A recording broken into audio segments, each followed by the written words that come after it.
3 ദൈവത്തിൻ്റെ കൃപയാൽ ഇവിടെ ക്രമീകരിച്ച് ആരംഭിക്കുകയാണ്. ഭദ്രാസന മെത്രോപ്പൊലീത്തായും സുവിശേഷ സംഘത്തിൻ്റെ പ്രസിഡന്റുമായ അഭിനന്ദ ഡോക്ടർ ജോഷുവ നിക്കോദിമോസ് തിരുമനസ്സുകൊണ്ട് എഴുന്നള്ളി ഇവിടെ ഉപേക്ഷിതനായിരിക്കുകയാണ്. മുഖ്യ സന്ദേശം നൽകുന്നതിനായിട്ട് സെമിനാരി പഴയ വൈദ്യ സെമിനാരി മുൻ പ്രിൻസിപ്പലായിരുന്ന ഡോക്ടർ കെ.എം. ജോർജ് അച്ഛൻ ഇവിടെ ആഗതനായിട്ടുണ്ട്. ഈ ഇടവകയുടെ ഒരു പുത്രനായ വൈദ്യ സെമിനാരിലെ അധ്യാപകൻ കൂടിയായ ജേക്കബ് മാത്യു അച്ഛൻ സന്നിധനായിട്ടുണ്ട്. പശ്ചിമേഖലയിലെ പ്രസിഡൻ്റായിരിക്കുന്ന അലക്സാണ്ടർ വട്ടക്കേടച്ഛൻ സന്നിധനായിട്ടുണ്ട്. അതിലുപരി സുവിശേഷ സംഘത്തിൻ്റെ പ്രസിഡൻ്റായിരിക്കുന്ന കെ.എം. വർഗീസ് അച്ഛൻ കളിക്കൽ ഇവിടെ സന്നിധനായിട്ടുണ്ട്. ആനാരി സെൻറ് ജോൺസ് ഇടവക വികാരി വിനു ഈശോ അച്ഛൻ ഇവിടെ ആഗതനായിട്ടുണ്ട്, ഉപേക്ഷിതരായിട്ടുണ്ട്.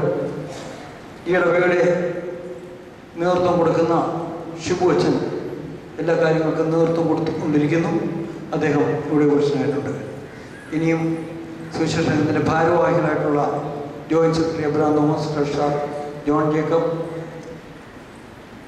Cheppad group Shri M O Philip, Karjappally group Shri Rajan, പശ്ചിമേഖല സെക്രട്ടറി ശ്രീമാൻ എസ് തങ്കച്ചൻ കൊല്ലവര,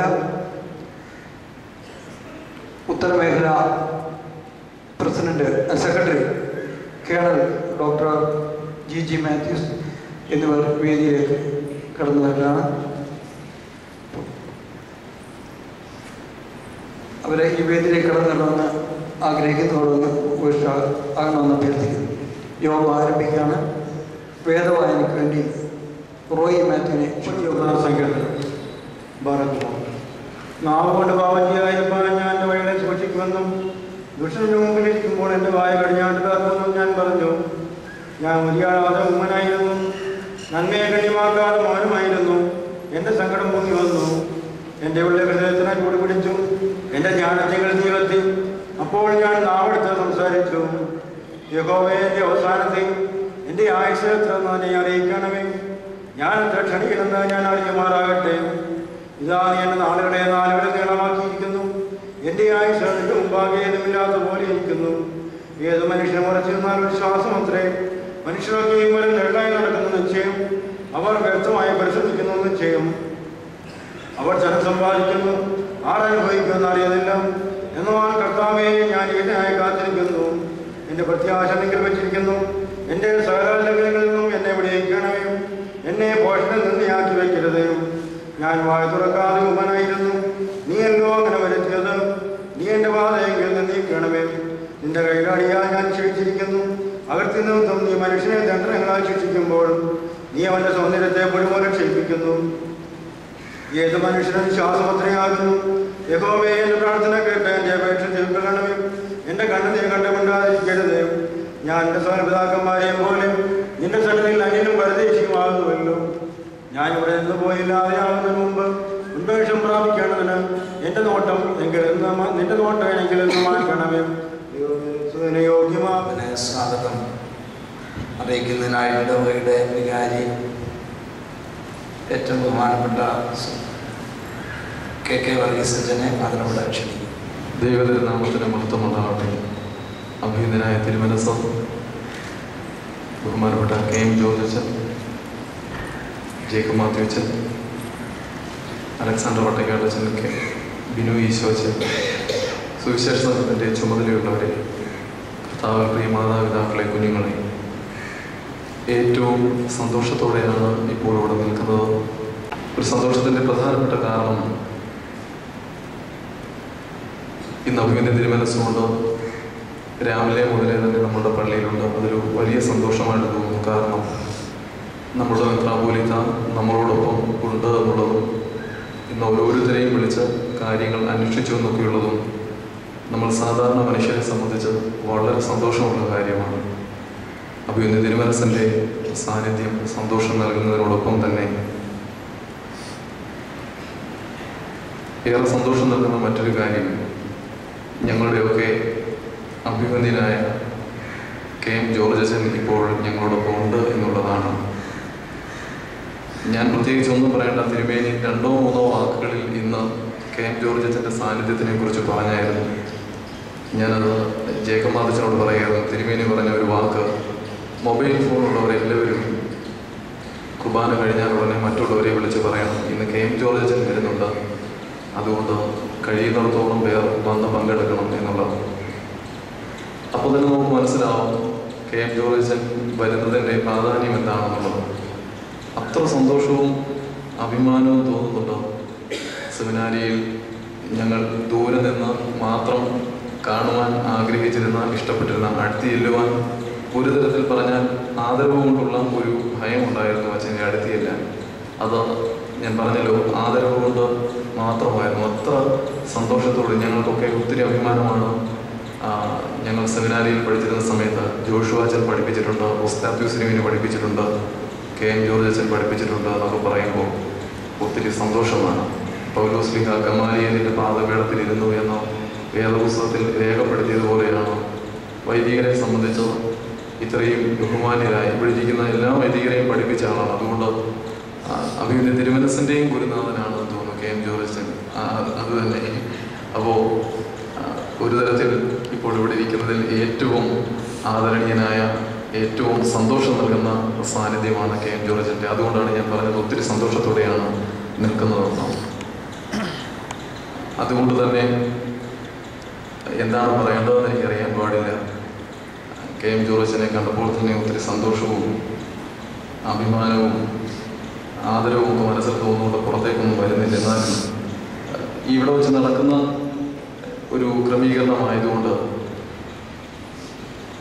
എന്നിൽ നിക്ഷിപ്തമായിരിക്കുന്ന ചുമതലയിലേക്ക് പ്രവേശിക്കുകയാണ്. ഈ പ്രൗഢമായ സദസ്സിന് സ്വാഗതം അരുളുക എന്നുള്ളതാണ് എന്നിൽ നിക്ഷിപ്തമായിരിക്കുന്ന ചുമതല. അഭിമന്യ തിരുമനസിനെ ചെയ്തുകൊള്ളും എന്നുള്ള ധൈര്യത്തിലാണ്. അച്ഛനാണ് നമ്മുടെ ഇന്നത്തെ മീറ്റിങ്ങിന് ഒരു പ്രധാനപ്പെട്ട ആൾ വേണമെന്ന് സുവിശേഷ സംഘത്തിൻ്റെ ചുമതലയുള്ളവർ അറിയിച്ചപ്പോൾ ജേക്കബ് മാതച്ചനോട് പറഞ്ഞു, അച്ഛൻ അത് ഏറ്റവും ചെയ്യാവുന്നതിൻ്റെ പരമാവധിയിൽ ഭംഗിയായി നിർവഹിച്ചു തന്നു. KM ജോർജ് അച്ഛനെ കൊണ്ടുവന്നു എന്ന് പറയുമ്പോൾ അതുകൊണ്ടാണ് ഇപ്പോൾ ഈ ഗ്രിഗോറിയൻ TV, KM ജോർജ് അച്ഛൻ ഉള്ളത് കൊണ്ട് മാത്രമാണ് ഈ ഗ്രിഗോറിയൻ TV ഇന്ന് ഇവിടെ വിളിച്ചു വരുത്തപ്പെട്ടത്. ഇത് നമ്മൾ മാത്രം കേട്ടാൽ പോരാ, അച്ഛൻ പറയുന്നത് ലോകം മുഴുവൻ കേൾക്കണം എന്നുള്ളത് കൊണ്ടാണ്. അപ്പോൾ തന്നെ മനസ്സിലാവുമല്ലോ. അതിന് കാരണമായത് ബഹുമാനപ്പെട്ട ജേക്കബ് മാത്യു അച്ഛനാണ്. അച്ഛനെ ദൈവനാമത്തിൽ സ്വാഗതം ചെയ്യുന്നു. സുവിശേഷ സംഘത്തിൻ്റെ പശ്ചിമ മേഖലയുടെ ചുമതല വഹിക്കുന്നത്, സുവിശേഷ സംഘത്തിൻ്റെ ഭദ്രാസന ചുമതലക്കാരനായിരിക്കുന്നത് ബഹുമാനപ്പെട്ട KM വർഗീസ് അച്ഛനാണ്. അച്ഛൻ നമ്മൾക്ക് മാതിരപ്പള്ളി പള്ളി മുതലേ പരിചയമുണ്ട്. അതുകൊണ്ട് തന്നെ അപരിചിതനല്ല അച്ഛൻ. തിരിഞ്ഞും മറിഞ്ഞുമൊക്കെ നമ്മൾക്ക് ഓരോരോ കാര്യങ്ങളിൽ നമ്മളോടൊപ്പം ഉണ്ടായിരുന്ന ആളാണ്. അതുകൊണ്ട് അച്ഛനെ പ്രത്യേകിച്ച് പരിചയപ്പെടുത്തേണ്ട കാര്യമില്ല.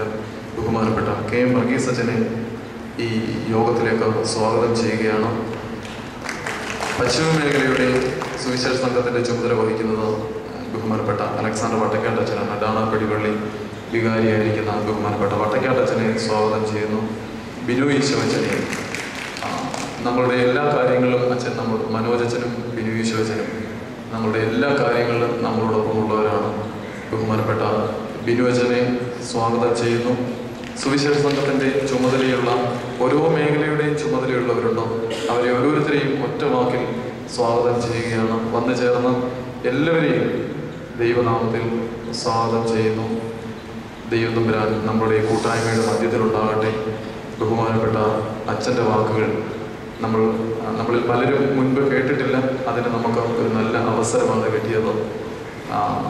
ആ ഒരു സാഹചര്യത്തിലേക്ക് എല്ലാവരുടെയും മനസ്സും ചിന്തയും കേന്ദ്രീകരിക്കണം എന്ന് പ്രത്യേകം ഓർമ്മപ്പെടുത്തുകയാണ്. എല്ലാവരെയും ഒരു വാക്കിൽ ഒന്നുകൂടി സ്വാഗതം ചെയ്തുകൊണ്ട് ഞാൻ എൻ്റെ വാക്ക് നിർത്തുന്നു. ദൈവം നമ്മുടെ അതിൻ്റെ സഹായം മെത്രാപ്പൊലീത്തായും ഭദ്രാസന സുവിശേഷ സംഘത്തിൻ്റെ പ്രസിഡന്റുമായിരിക്കുന്ന അഭിനന്ദനായ ഡോക്ടർ ജോഷ് മാർ നിക്കോസ്, ഈ യോഗത്തിൻ്റെ മുഖ്യ പ്രഭാഷകനും ഓർത്തഡോക്സ് തിയോളജിക്കൽ സെമിനാരിയുടെ മേൽ പരിശുദ്ധനുമായിരുന്ന ഏറ്റവും മുന്നിനായ ബഹുമാനപ്പെട്ട ഡോക്ടർ KM ജോർജ് അച്ഛൻ,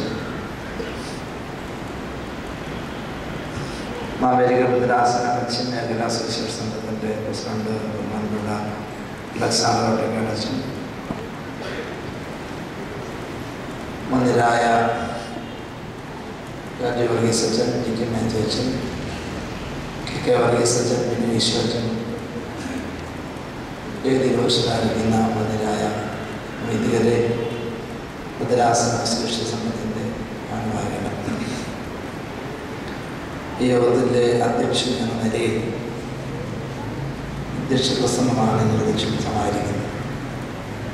എങ്കിലും ഏറ്റവും ശ്രേഷ്ഠമായ പ്രഭാഷണങ്ങൾ കേൾക്കേണ്ടതുകൊണ്ട് ഞാൻ എൻ്റെ അധ്യക്ഷ പ്രസംഗം വളരെ ചുരുക്കമായ വാക്കുകളിൽ തീർക്കുകയാണ്. ഭദ്രാസന സുവിശേഷ സംഘത്തിൻ്റെ ചുമതലയിൽ 3 മേഖലയിലായിട്ടാണ് ഈ വർഷം സുവിശേഷവാരം നാം ആചരിച്ചത്. ഒന്നാമത് ചുനക്കര പള്ളിയിൽ വെച്ച്, രണ്ടാമത് കുന്നം സെൻറ്റ് ജോർജ് പള്ളിയിൽ വെച്ചും, മൂന്നാമത് ഈ മേഖലയുടെ മീറ്റിംഗ് ഇന്ന് ഈ ദേവാലയത്തിൽ വെച്ച് നടക്കുകയാണ്.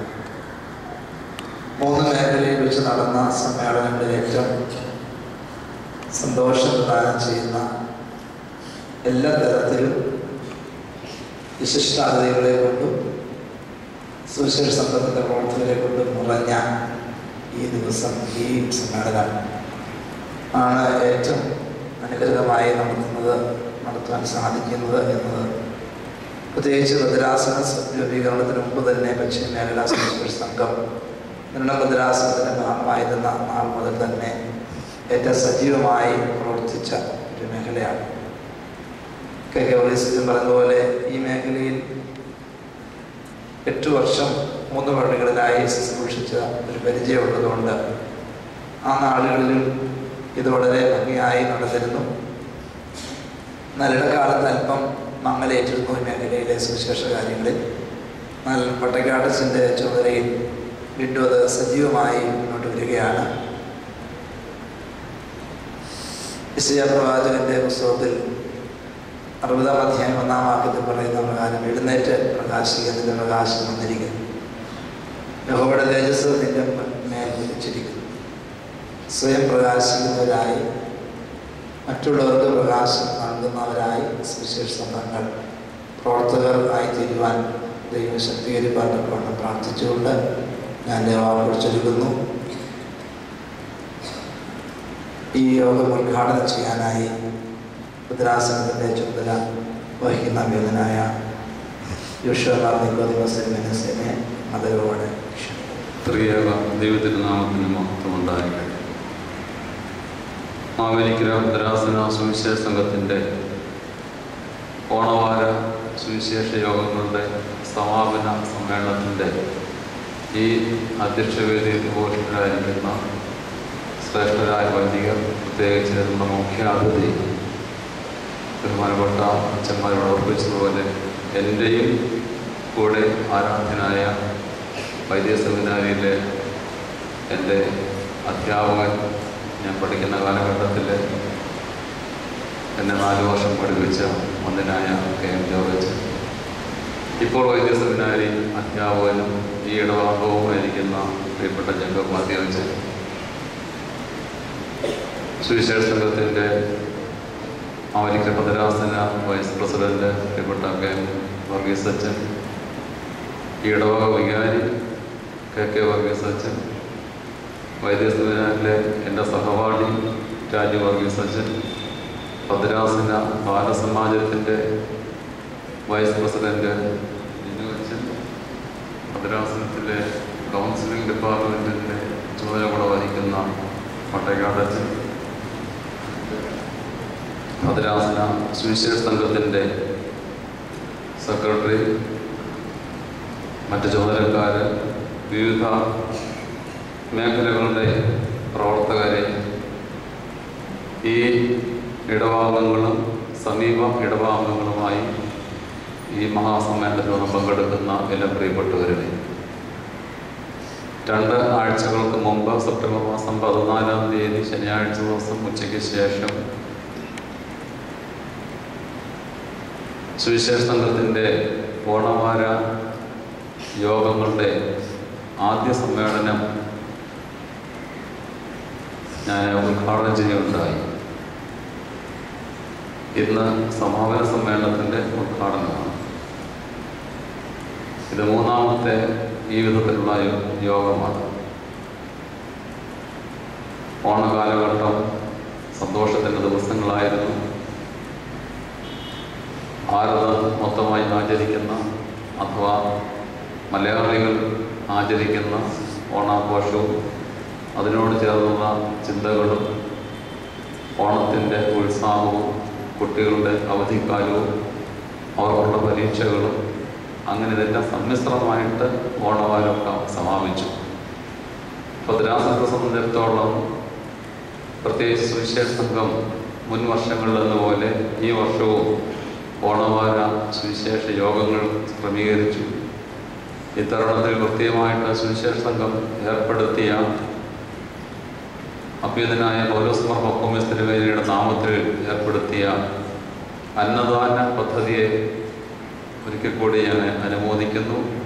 അതിനുവേണ്ട ചിന്തകളും ആലോചനകളും ഉണ്ടാവുകയും ഭദ്രാസന സുവിശേഷ സംഘത്തിൻ്റെ ആഭിമുഖ്യത്തിൽ ഭദ്രാസന അതിർത്തിക്കുള്ളിൽ വരുന്ന ഗവൺമെൻറ് ആശുപത്രികളിലെ സാധുക്കളായ രോഗികൾക്ക് ഭക്ഷണം നൽകുന്ന ഒരു അന്നദാന പദ്ധതി ഈ കഴിഞ്ഞ ഓഗസ്റ്റ് മാസത്തിൽ നടപ്പിലാക്കുകയും അതിനുശേഷമുള്ള ഓരോ ആഴ്ചകളിൽ മാവേലിക്കരയിലും കായംകുളത്തുമുള്ള ഗവൺമെൻറ് ആശുപത്രികളിൽ അത് ക്രമമായി കൊടുത്തുകൊണ്ടിരിക്കുകയും ചെയ്യുന്നു.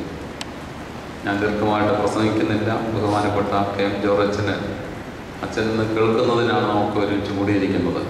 എനിക്കും അച്ഛൻ്റെ വാക്കുകൾ അവസാനം വരെയും പ്രസംഗത്തിൻ്റെ അവസാനം വരെയും കേട്ട് പഠിക്കണമെന്ന് ആഗ്രഹമുണ്ടെങ്കിൽ തന്നെയും നമുക്കറിയാം അഭ്യുതനായ ദേവദോറോസ് തിരുവേനി കൊട്ടാരക്കര ഭദ്രാസനാധിപൻ ദേവദോറോസ് തിരുവേനിയുടെ മൂത്ത സഹോദരൻ 2-3 ദിവസങ്ങൾക്ക് മുമ്പ് വഴിപാടി ഇടവാങ്ങണം അവിടുത്തെ കൈക്കാരനായിരുന്നു. അദ്ദേഹം പെട്ടെന്ന് നിര്യാതനായി. ഇന്ന് 3:30 മണിക്ക് പുതിയാവ് സെൻറ്റ് മേരീസ് കത്തീഡ്രലിൽ സംസ്കാര ശുശ്രൂഷ നിർവഹിക്കുകയാണ്. അവിടെ ചെന്ന് സംബന്ധിക്കേണ്ടത് ആവശ്യമായതുകൊണ്ട് 3 മണിയോടുകൂടി എനിക്ക് പോകേണ്ടി വരുന്നു. എങ്കിലും ഇതുപോലെയുള്ള വീഡിയോ റെക്കോർഡിംഗ് ഉള്ളതുകൊണ്ട് പിന്നീട് ഒരു അവസരത്തിൽ ബഹുമാനപ്പെട്ട KM ജോർജ് പ്രസംഗം കേൾക്കുന്നതിന് ഞാൻ ആഗ്രഹിക്കുന്നു, സാധിക്കുന്നു കരുതുന്നു. വായിച്ചു കേട്ട സങ്കീർത്തനത്തിൻ്റെ അവസാന വാക്യം ഒന്നുകൂടി ഓർമ്മിപ്പിച്ചുകൊണ്ട് എൻ്റെ ഉദ്ഘാടനം അവസാനിപ്പിക്കാം. ഞാൻ ഇവിടെ നിന്നും പോയി ഇല്ലാതെയാകുന്നതിന് മുമ്പേ ഉന്മേഷം പ്രാപിക്കേണ്ടതിന് നിന്റെ നോട്ടം എങ്കിൽ നിന്നും മാറ്റേണമേ. ഉന്മേഷം പ്രാപിക്കേണ്ടതിന് നിന്റെ നോട്ടം എങ്കിൽ നിന്ന് മാറ്റണമേ എന്ന് സങ്കീർത്തനക്കാരൻ യഹോവയോട് പ്രാർത്ഥിക്കുന്നു. ഉന്മേഷം പ്രാപിക്കേണ്ടതിന് ഒത്തിരി കാര്യങ്ങൾ ചെയ്യുന്നവരാണ് നമുക്ക്. രാവിലെ ഉണർന്നു കഴിഞ്ഞാൽ ഒരു കടുങ്കാപ്പി കുടിക്കുന്നത് നമ്മുടെ ഒരു സ്വഭാവമാണ്. പിന്നെ ഇടയ്ക്കിടയ്ക്ക് ഈ കാപ്പി ആവർത്തിച്ച് നാം കുടിക്കാറുണ്ട്. 4 മണിക്ക് കൃത്യമായിട്ട് ഒരെണ്ണം കിട്ടിയാൽ നമുക്ക് സന്തോഷം. പിന്നെ മക്കൾക്കൊക്കെ ഉന്മേഷം പകർന്നു കൊടുക്കുന്നതിന് വേണ്ടി കോംപ്ലാനോ മറ്റ് സാധനങ്ങളൊക്കെ കരുതുന്നവരും കൊടുക്കുന്നവരും ഒക്കെയാണ്. അങ്ങനെ നമുക്ക് ജീവിതത്തിൽ ഉന്മേഷം പ്രാപിക്കേണ്ടതിന് ഒത്തിരി മാർഗങ്ങൾ കണ്ടെത്താറുണ്ട്. അത് ഇങ്ങനെ ഞാൻ പറഞ്ഞ വിധത്തിലുള്ള സാധാരണ പറയാവുന്ന കാപ്പിയും ചായയും കോംപ്ലാനും മാത്രമല്ല, ചിലരൊക്കെ ഉന്മേഷത്തിനും ഉന്മാദത്തിനും വേണ്ടി മറ്റു പല ഇവിടെ പള്ളിയിൽ ഉള്ളിൽ നിന്ന് പറയാൻ പാടില്ലാത്ത പ്രയാസമുള്ള പലതും കഴിക്കാമെന്ന് നമുക്കറിയാം. സങ്കീർത്തനക്കാരൻ അതേപ്പറ്റി പറയുന്നു. നമുക്ക് 2-3 ആഴ്ചകളായിട്ട് സുവിശേഷ യോഗത്തിൽ പങ്കെടുത്തുകൊണ്ടിരിക്കുകയാണ്. ഓണവാര സുവിശേഷത്തിൻ്റെ സമാപനമായിട്ട് ഇവിടെ പറയുന്നു, ഇവിടെ നിന്നും പോയി ഇല്ലാതെയാകുന്നതിന് മുമ്പ് ഉന്മേഷം പ്രാപിക്കേണ്ടതിന് ഇത് നമ്മുടെ ഒരു ജീവിതത്തിൻ്റെ ലക്ഷ്യമായിരിക്കണം. താൽക്കാലികമായിട്ടുള്ള ലൗകികമായിട്ടുള്ള ലോകപ്രകാരമുള്ള മാർഗങ്ങളിലൂടെയുള്ള ഉന്മേഷമല്ല. ദൈവസന്നിധിയിലേക്ക് നോക്കി ദൈവത്തിൽ നിന്നുള്ള ശക്തി പ്രാപിക്കുന്നതിന്, കൃപകൾ പ്രാപിക്കുന്നതിന് നൽവരങ്ങൾ പ്രാപിക്കുന്നതിന്, ഉന്മേഷം പ്രാപിക്കുന്നതിന് നമുക്കിടയാകണം. ഇനി ഒരു വർഷം കഴിഞ്ഞേ ഉള്ളൂ. ഇതുപോലുള്ള ഓണവാരം ഇനി കടന്നു വരികയുള്ളൂ. ഇന്ന് നാം ഈ വർഷത്തെ 2013 ഓണവാരാഘോഷങ്ങളുടെ സമാപനമാണെങ്കിൽ ഇവിടെ നിന്ന് മടങ്ങുന്നത് ഒരു പുതിയ ഉന്മേഷത്തോടും ഊർജത്തോടും ലക്ഷ്യത്തോടും കൂടി ആയിരിക്കണം. അത് ഇനി അടുത്ത വർഷം വരെയും നമ്മെ നയിക്കണം. അങ്ങനെയുള്ള പ്രതിജ്ഞയോടുകൂടി മടങ്ങുന്നതിനൊക്കിടയാകട്ടെ. ഈ കഴിഞ്ഞ 2-3 ആഴ്ചക്കാലത്തെ ഓണവാര സുവിശേഷ യോഗങ്ങൾക്ക് നേതൃത്വം കൊടുത്ത ഭദ്രാസനത്തിലെ വൈസ് പ്രസിഡന്റ് അച്ഛനോട് ചേർന്ന് സഹകരിക്കുന്ന മറ്റ് ഭദ്രാസനതല ചുമതലക്കാർ, ഡിസ്ട്രിക്ട് തല ചുമതലക്കാർ, ഇടവതല ചുമതലക്കാർ എല്ലാവരെയും പ്രത്യേകമായിട്ട് അനുമോദിക്കുന്നു. അഭിനന്ദന ബഹുമസ്ത്രീയുടെ കാലം മുതൽ അതിന് മുമ്പ് തന്നെ അനേക വർഷങ്ങളായിട്ട്, പല പതിറ്റാണ്ടുകളായിട്ട് ഈ പ്രദേശത്ത് നടക്കുന്ന ഈ ഓണവാര സുവിശേഷം യോഗം ഈ വർഷവും ഭംഗിയായിട്ട് നടത്തുന്നതിന്, അതിൻ്റെ ഉന്മേഷം, അതിൻ്റെ ശക്തി, അതിൻ്റെ ആത്മനിറവ് പ്രാപിക്കുന്നതിന് കുറച്ച് ഇടവുകൾക്കെങ്കിലും സാധ്യമായി തീർന്നു. നേതൃത്വം കൊടുത്ത എല്ലാവരെയും ഈ തരുണത്തിൽ പ്രത്യേകമായിട്ട് അനുമോദിക്കുന്നു. പന്നിനായ KM ജോർജ് അച്ഛൻ്റെ സാന്നിധ്യം, അച്ഛൻ്റെ വാക്കുകൾ രാവിലെ നോട്ടീസിനകത്ത് അച്ഛൻ്റെ പേര് കണ്ടപ്പോൾ തന്നെ ഞാൻ അതിശയിച്ചു. എങ്ങനെ അച്ഛനെ നമുക്കിവിടെ ലഭ്യമായിരുന്നു? ഞാനത് രാവിലെ പറഞ്ഞു. ബഹുമാനപ്പെട്ട KM ജോർജ് അച്ഛനെ നമുക്ക് 1 മണിക്കൂർ അച്ഛനെ ലഭിക്കുക എന്ന് പറയുന്നത് തന്നെ ഒരു അത്യപൂർവ അവസരങ്ങളിലൊന്നാണ്.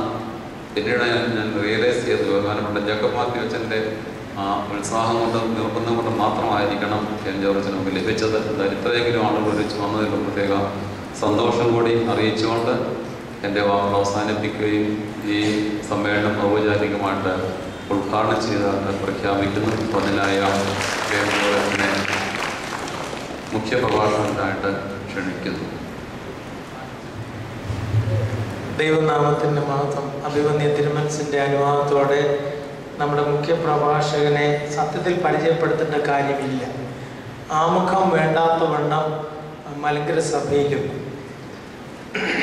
അതുപോലെ തന്നെ ആഗോള ക്രൈസ്തവ ലോകത്തും അതുപോലെ കേരളത്തിലെ പൊതുസമൂഹത്തിലും അറിയപ്പെടുന്ന ആളാണ് ഈ വടക്കമണ്ണൂർ സ്വദേശിയായ KM ജോർജ് അച്ഛൻ.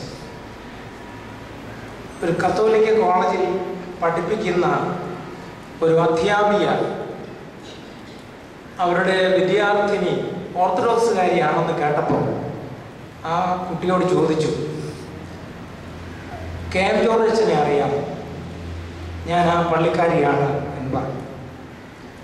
വടക്കമണ്ണൂർ പള്ളിയിൽ അച്ഛൻ്റെ ഫാമിലിയിൽ തന്നെ അച്ഛന് മുന്നേ തന്നെ പ്രശസ്തരായ വൈദികരുണ്ട്. അച്ഛനെ കൊണ്ട് അല്ല ആ പള്ളി പ്രശസ്തമായത്. എന്നാൽ അവിടെയുള്ള ആളുകൾ ഇന്ന് അഭിമാനത്തോടെ അദ്ദേഹത്തെ ഓർക്കുന്നു എന്നുള്ളത് വലിയ കാര്യമാണ്. മലങ്കര ഓർത്തഡോക്സ് സഭയുടെ പഴയ സെമിനാരിയുടെ പ്രിൻസിപ്പലായി അദ്ദേഹം ഇന്നും ഇരിക്കേണ്ട ആളാണ്. അദ്ദേഹം എത്ര പ്രാവശ്യം രാജി കൊടുത്തു എന്ന് എനിക്കറിയില്ല, അത് അച്ഛന് അറിയാമായിരിക്കാം. അച്ഛൻ ഓർക്കുന്നുണ്ടാകും.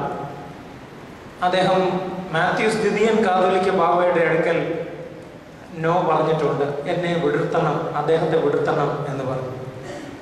അതിനുശേഷം ഉള്ള അവരുടെ അടുക്കലും അദ്ദേഹം അത് തന്നെ പറഞ്ഞു. അദ്ദേഹം തന്നെ കൊണ്ടുവന്ന സർവീസ് റൂൾസ് അനുസരിച്ചാണ് അദ്ദേഹം സെമിനാരിയുടെ പുതിയ പ്രിൻസിപ്പളായി ജേക്കബ് കുര്യനച്ഛനെ അവരോധിച്ച് ഒരു തീർത്തും അനൗപചാരികമായി അദ്ദേഹത്തിൻ്റെ റിട്ടയർമെൻറ്റ് അദ്ദേഹം ഒരുക്കിയത്. അതൊക്കെ അദ്ദേഹം വലിയ മനസ്സിൻ്റെ ഉടമയാണ് എന്നുള്ളതിൻ്റെ തെളിവായി തന്നെ കാണുകയാണ്. ഇന്ന് അങ്ങനെയല്ലല്ലോ നമ്മൾ കാണുന്നത്. ഏതോ ഒരു അച്ഛന് സെൻഡ് ഓഫ് കൊടുക്കുമ്പോൾ ഇപ്രകാരം പറഞ്ഞത്രേ, ഇന്ന് ഞങ്ങളുടെ കാലത്ത് അങ്ങനെ സെൻഡ് ഓഫ് ഒന്നും ഇല്ല. ഞങ്ങളൊരു പള്ളി ചെന്നതിന് ഇരിക്കും, കുറേ കാലം അവിടെ ഇരിക്കുമ്പോൾ ആളുകളൊക്കെ എഴുന്നേക്കും, ചിലർ എഴുന്നേൽക്കുമ്പോൾ അവരുടെ കൈ കസേരയൊക്കെ കാണും, പിന്നെ ഞങ്ങൾ അങ്ങ് പോകും എന്ന് പറഞ്ഞതുപോലെ ആകാതെ അദ്ദേഹം വളരെ ധന്യമായി എല്ലാ കാര്യങ്ങളെയും കാണുന്നു എന്നുള്ളതാണ്.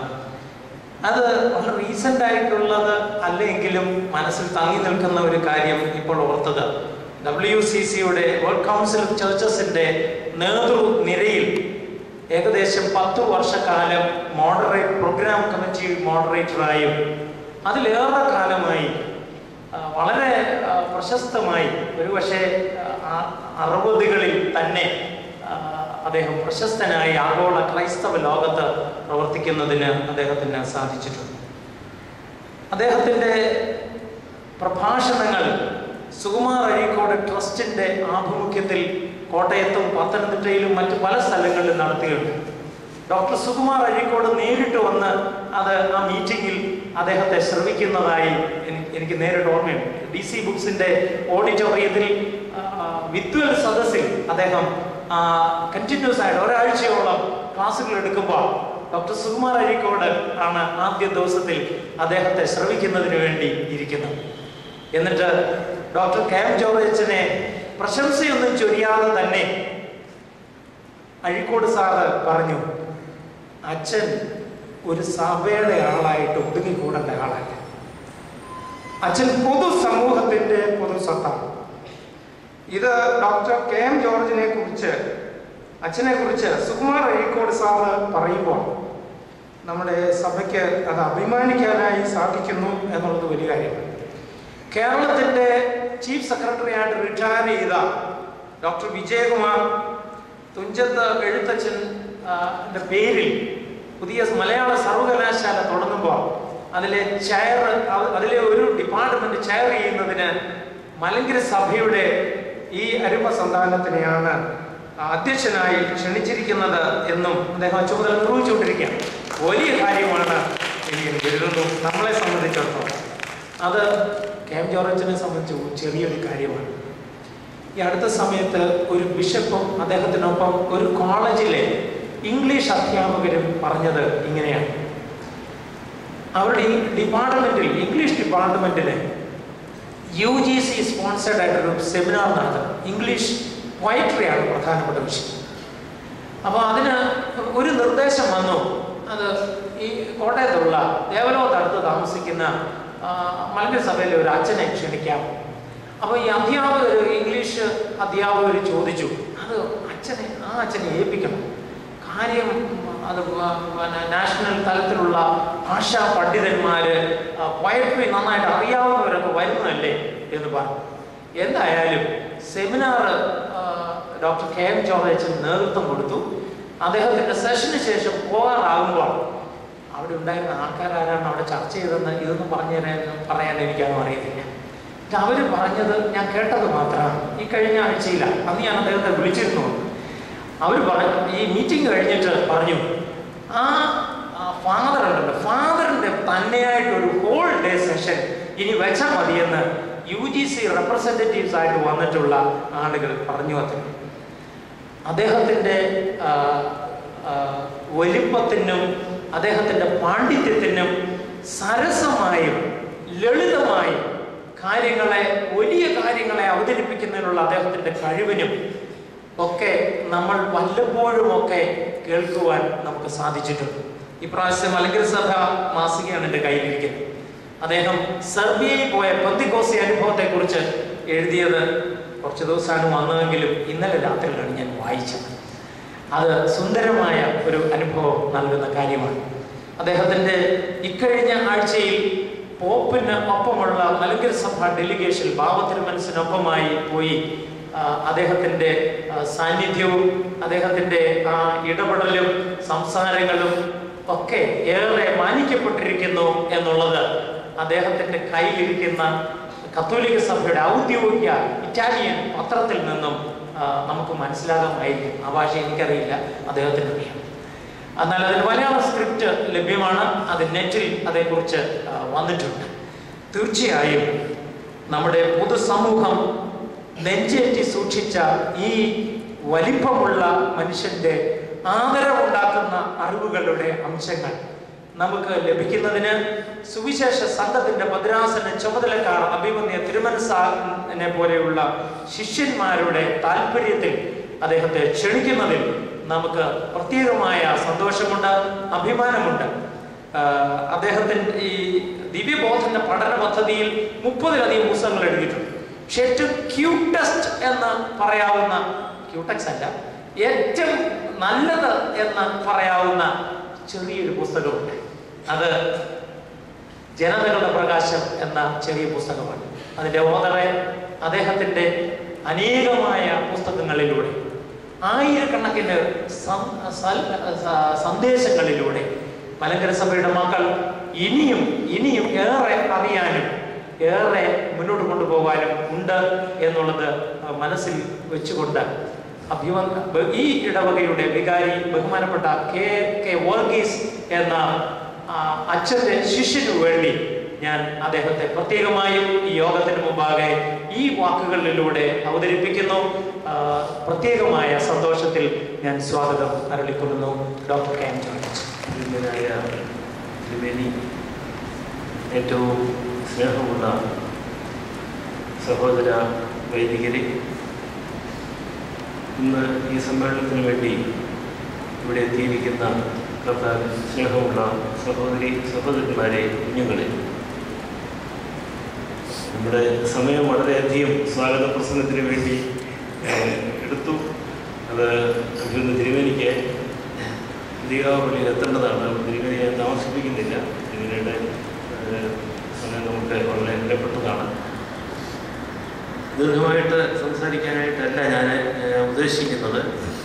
കാരണം ഇവിടെ പല ആളുകൾ പ്രസംഗിക്കാറുണ്ട്. എനിക്ക് വലിയ ഒരു സന്തോഷം പ്രകടിപ്പിക്കാനുള്ളത് ഈ മാവേലിക്കര ഭദ്രാസനത്തിൻ്റെ ആഭിമുഖ്യത്തിലുള്ള ഈ സുവിശേഷ സംഘം ഇത്ര കാര്യക്ഷമമായി പ്രവർത്തിക്കുന്നുണ്ട് എന്ന് ഞാൻ നേരത്തെ എനിക്ക് അറിയാം. എങ്കിലും അത് ഒരിക്കൽ കൂടി വന്ന് നേരിട്ടറിയാൻ സാധിച്ചതിൽ വളരെയധികം സന്തോഷമുണ്ട്. കുറേ വർഷങ്ങൾക്ക് മുൻപ് ബഹുമാനപ്പെട്ട ജേക്കബ് മാത്യു അച്ഛൻ എന്നെ ഈ പ്രദേശത്ത് ഒരു സമ്മേളനത്തിന് വിളിച്ചിരുന്നു. അന്ന് വളരെ വിഭവസമൃദ്ധമായ രുചികരമായ ഭക്ഷണം കിട്ടിയത് ഞാൻ ഓർക്കുന്നുണ്ട്. അതുകൊണ്ട് കാരിച്ചാൽ ഭാഗത്തേക്ക് അച്ഛൻ എപ്പോൾ വിളിച്ചാലും വരുന്നതിന് എനിക്ക് യാതൊരു മടിയുമില്ല. വലിയ സന്തോഷമാണ്. ഇപ്രാവശ്യം വന്നപ്പോഴും അതുപോലെ തന്നെ വളരെ നല്ല ഭക്ഷണം കിട്ടി. അത് ഇട്ടിരിക്കുന്ന ആരെങ്കിലുമൊക്കെയാണ്, നിങ്ങളുടെ കൂട്ടായ ശ്രമമാണെന്ന് എനിക്കറിയാം. ആദ്യമേ ഞാൻ നന്ദി പറയുന്നു. ഞാനൊരു ഭക്ഷണപ്രിയനാണെന്ന് പറയുന്നതിൽ എനിക്ക് മടിയൊന്നുമില്ല. എന്തായാലും നല്ല ഭക്ഷണം നമ്മൾ ഈ ചെറുപ്പകാലത്തൊക്കെ എൻ്റെ ഓർമ്മ ഈ വീടുകളെ കുറിച്ച് ഓർക്കുന്നത്, ഏതെങ്കിലും വീട്ടിൽ ചെല്ലുമ്പോൾ അവരെന്തെങ്കിലും തിന്നാനോ കുടിക്കാനോ തന്നിട്ടുണ്ടെങ്കിൽ അതാണ് നമ്മൾ ഓർത്തിരിക്കുന്നത്. നന്നയാളിൻ്റെ മുഖവും നന്ന സാധനങ്ങളും നമ്മൾ ഓർത്തിരിക്കും. ഞാനിതൊരു ഒരു ഭൗതികമായ അർത്ഥത്തിൽ പറയുന്നതല്ല.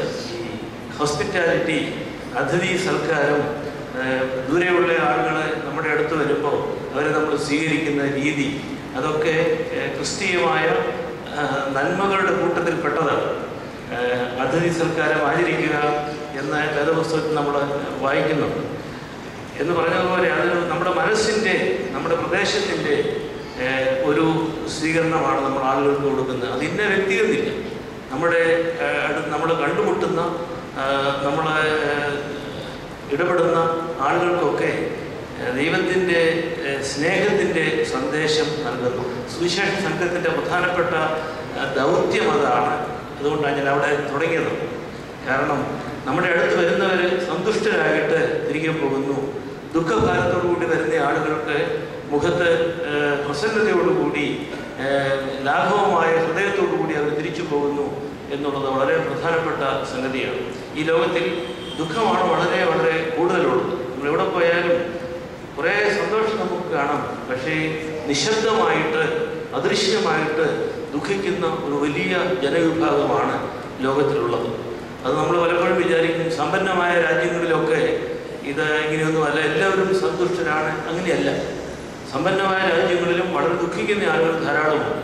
കർത്താവായ യേശുക്രിസ്തു ലോകത്തിൽ വന്നത് ഈ പ്രകാശമായിട്ടാണ്.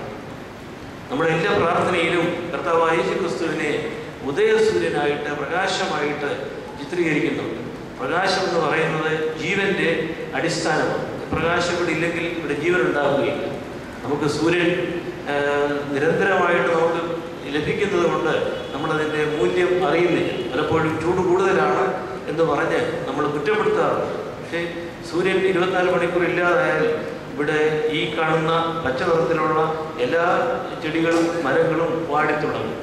48 മണിക്കൂർ സൂര്യൻ ഇല്ലാതെ വന്നു കഴിഞ്ഞാൽ ഇതെല്ലാം ചത്തുപോകും. ചെടികളും മരങ്ങളും അവയുടെ ജീവിതം അവസാനിച്ച് കഴിയുമ്പോൾ പിന്നെ മനുഷ്യനും മൃഗങ്ങൾക്കും ജീവിക്കാൻ സാധ്യമല്ല. കാരണം നമ്മളെല്ലാം ഈ ചെടികളെ ആശ്രയിച്ചാണ് ജീവിക്കുന്നത് ഓരോ തരത്തിൽ. അപ്പോൾ പ്രകാശം എന്ന് പറയുന്നത് ഈ ലോകത്തിൽ ബാഹ്യമായിട്ടുള്ള ഒരു അനുഭവം മാത്രമല്ല, ആന്തരികമായ അനുഭവം കൂടിയാണ്. മുഖത്ത് പ്രസാദമുള്ളവർക്ക് മുഖത്ത് പ്രകാശമുണ്ടെന്ന് നമ്മൾ പറയും. നല്ല പ്രകാശമുള്ള മുഖമാണെന്ന് പറയും. അത് ബാഹ്യമായ സൗന്ദര്യമല്ല, നമ്മളെ മേക്കപ്പ് ചെയ്ത് ഉണ്ടാക്കുന്ന ഒരു പ്രകാശമല്ലത്. നേരെ മറിച്ച് ഹൃദയത്തിൻ്റെ പ്രകാശം നമ്മുടെ മുഖത്തേക്കും കണ്ണുകളിലേക്കും വരുന്നതാണ്. അതുകൊണ്ട് ഈ കൊച്ചു കുട്ടികളെ ഞാൻ ചില എക്സസൈസ് തീരെ കൊച്ചു കുട്ടികളോട് സംസാരിക്കുമ്പോൾ പറയാറുണ്ട്, നിങ്ങൾ അങ്ങോട്ടും ഇങ്ങോട്ടും നിങ്ങളുടെ കണ്ണിലൊന്ന് നോക്കാൻ പറയാറുണ്ട്. ഈ കണ്ണിലോട്ട് നോക്കുന്ന പിള്ളേർക്ക് ചിലപ്പോഴേ അവരുടെ ഒരു ഗെയിം കൂടിയാണ്. ഈ കണ്ണുകളിൽ നോക്കുമ്പോൾ, പ്രത്യേകിച്ച് കുഞ്ഞുങ്ങളുടെ കണ്ണിൽ നോക്കുമ്പോൾ ഇത് പ്രകാശമാണ്. ആഴമായ ഒരു കണ്ണാണ് അത്, ബാഹ്യമായ ഒന്നല്ലത്. വളരെ വളരെ ആഴത്തിൽ നമുക്ക് കാണാവുന്ന വലിയൊരു സ്വച്ഛ ജലമുള്ള തടാകം പോലെ ആഴമാണ്. അപ്പോൾ ഈ ലോകത്തിൽ പ്രകാശം എന്ന് നമ്മൾ വിളിക്കപ്പെട്ടിരിക്കുന്നു. അതുകൊണ്ട് വാക്കിലാണെങ്കിലും ചിന്തയിലാണെങ്കിലും പ്രവർത്തനങ്ങളിലാണെങ്കിലും ഈ സുവിശേഷ സംഘം പ്രകാശം നൽകുന്ന സംഘമായി വീണ്ടും വീണ്ടും തീരട്ടെ എന്ന് ഞാൻ ആദ്യമേ ആശംസിക്കുകയാണ്. ഞാനിവിടെ വന്നപ്പോഴാണ് ഒരു കാര്യം തോന്നിയത്. നമ്മുടെ പരിശുദ്ധ ബാവാതിരുമേനി റോമിൽ കഴിഞ്ഞ ദിവസങ്ങളിൽ പോയതിനെ കുറിച്ച് വാർത്ത പത്രങ്ങളിലൊക്കെ വന്നു. പക്ഷേ പത്രങ്ങളിൽ വന്ന വാർത്ത ചുരുങ്ങിയ വാർത്തയാണ്. അതിൻ്റെ ഒരു ദൃക്സാക്ഷിയായിരുന്നതുകൊണ്ട് എനിക്ക് അറിയാം അത് വളരെ വളരെ വലിയ ഒരു സ്വീകരണമാണ് ബാവാതിരുമേനിക്ക് കിട്ടിയത്. നമ്മുടെ ജനങ്ങൾക്ക് നിർഭാഗ്യവശാൽ അത് അറിയാനുള്ള അവസരങ്ങൾ നമ്മൾ തന്നെ ഉണ്ടാക്കിയില്ല എന്ന് മാത്രമേ ഉള്ളൂ. ഇൻ്റർനെറ്റ് മറ്റും ഉപയോഗിക്കുന്നവർ കുറച്ച് കാര്യങ്ങളൊക്കെ മനസ്സിലാവും. പക്ഷെ അത് ഒരു ചെറിയ ന്യൂനപക്ഷമാണ്. ഞാനതുകൊണ്ട് അല്പം ചില കാര്യങ്ങൾ അതേക്കുറിച്ച് ഒന്ന് സൂചിപ്പിക്കുന്നത് നിങ്ങളെ അനുവദിക്കണം. അത് നമ്മുടെ ജനങ്ങളെ അറിയേണ്ടതാണ്.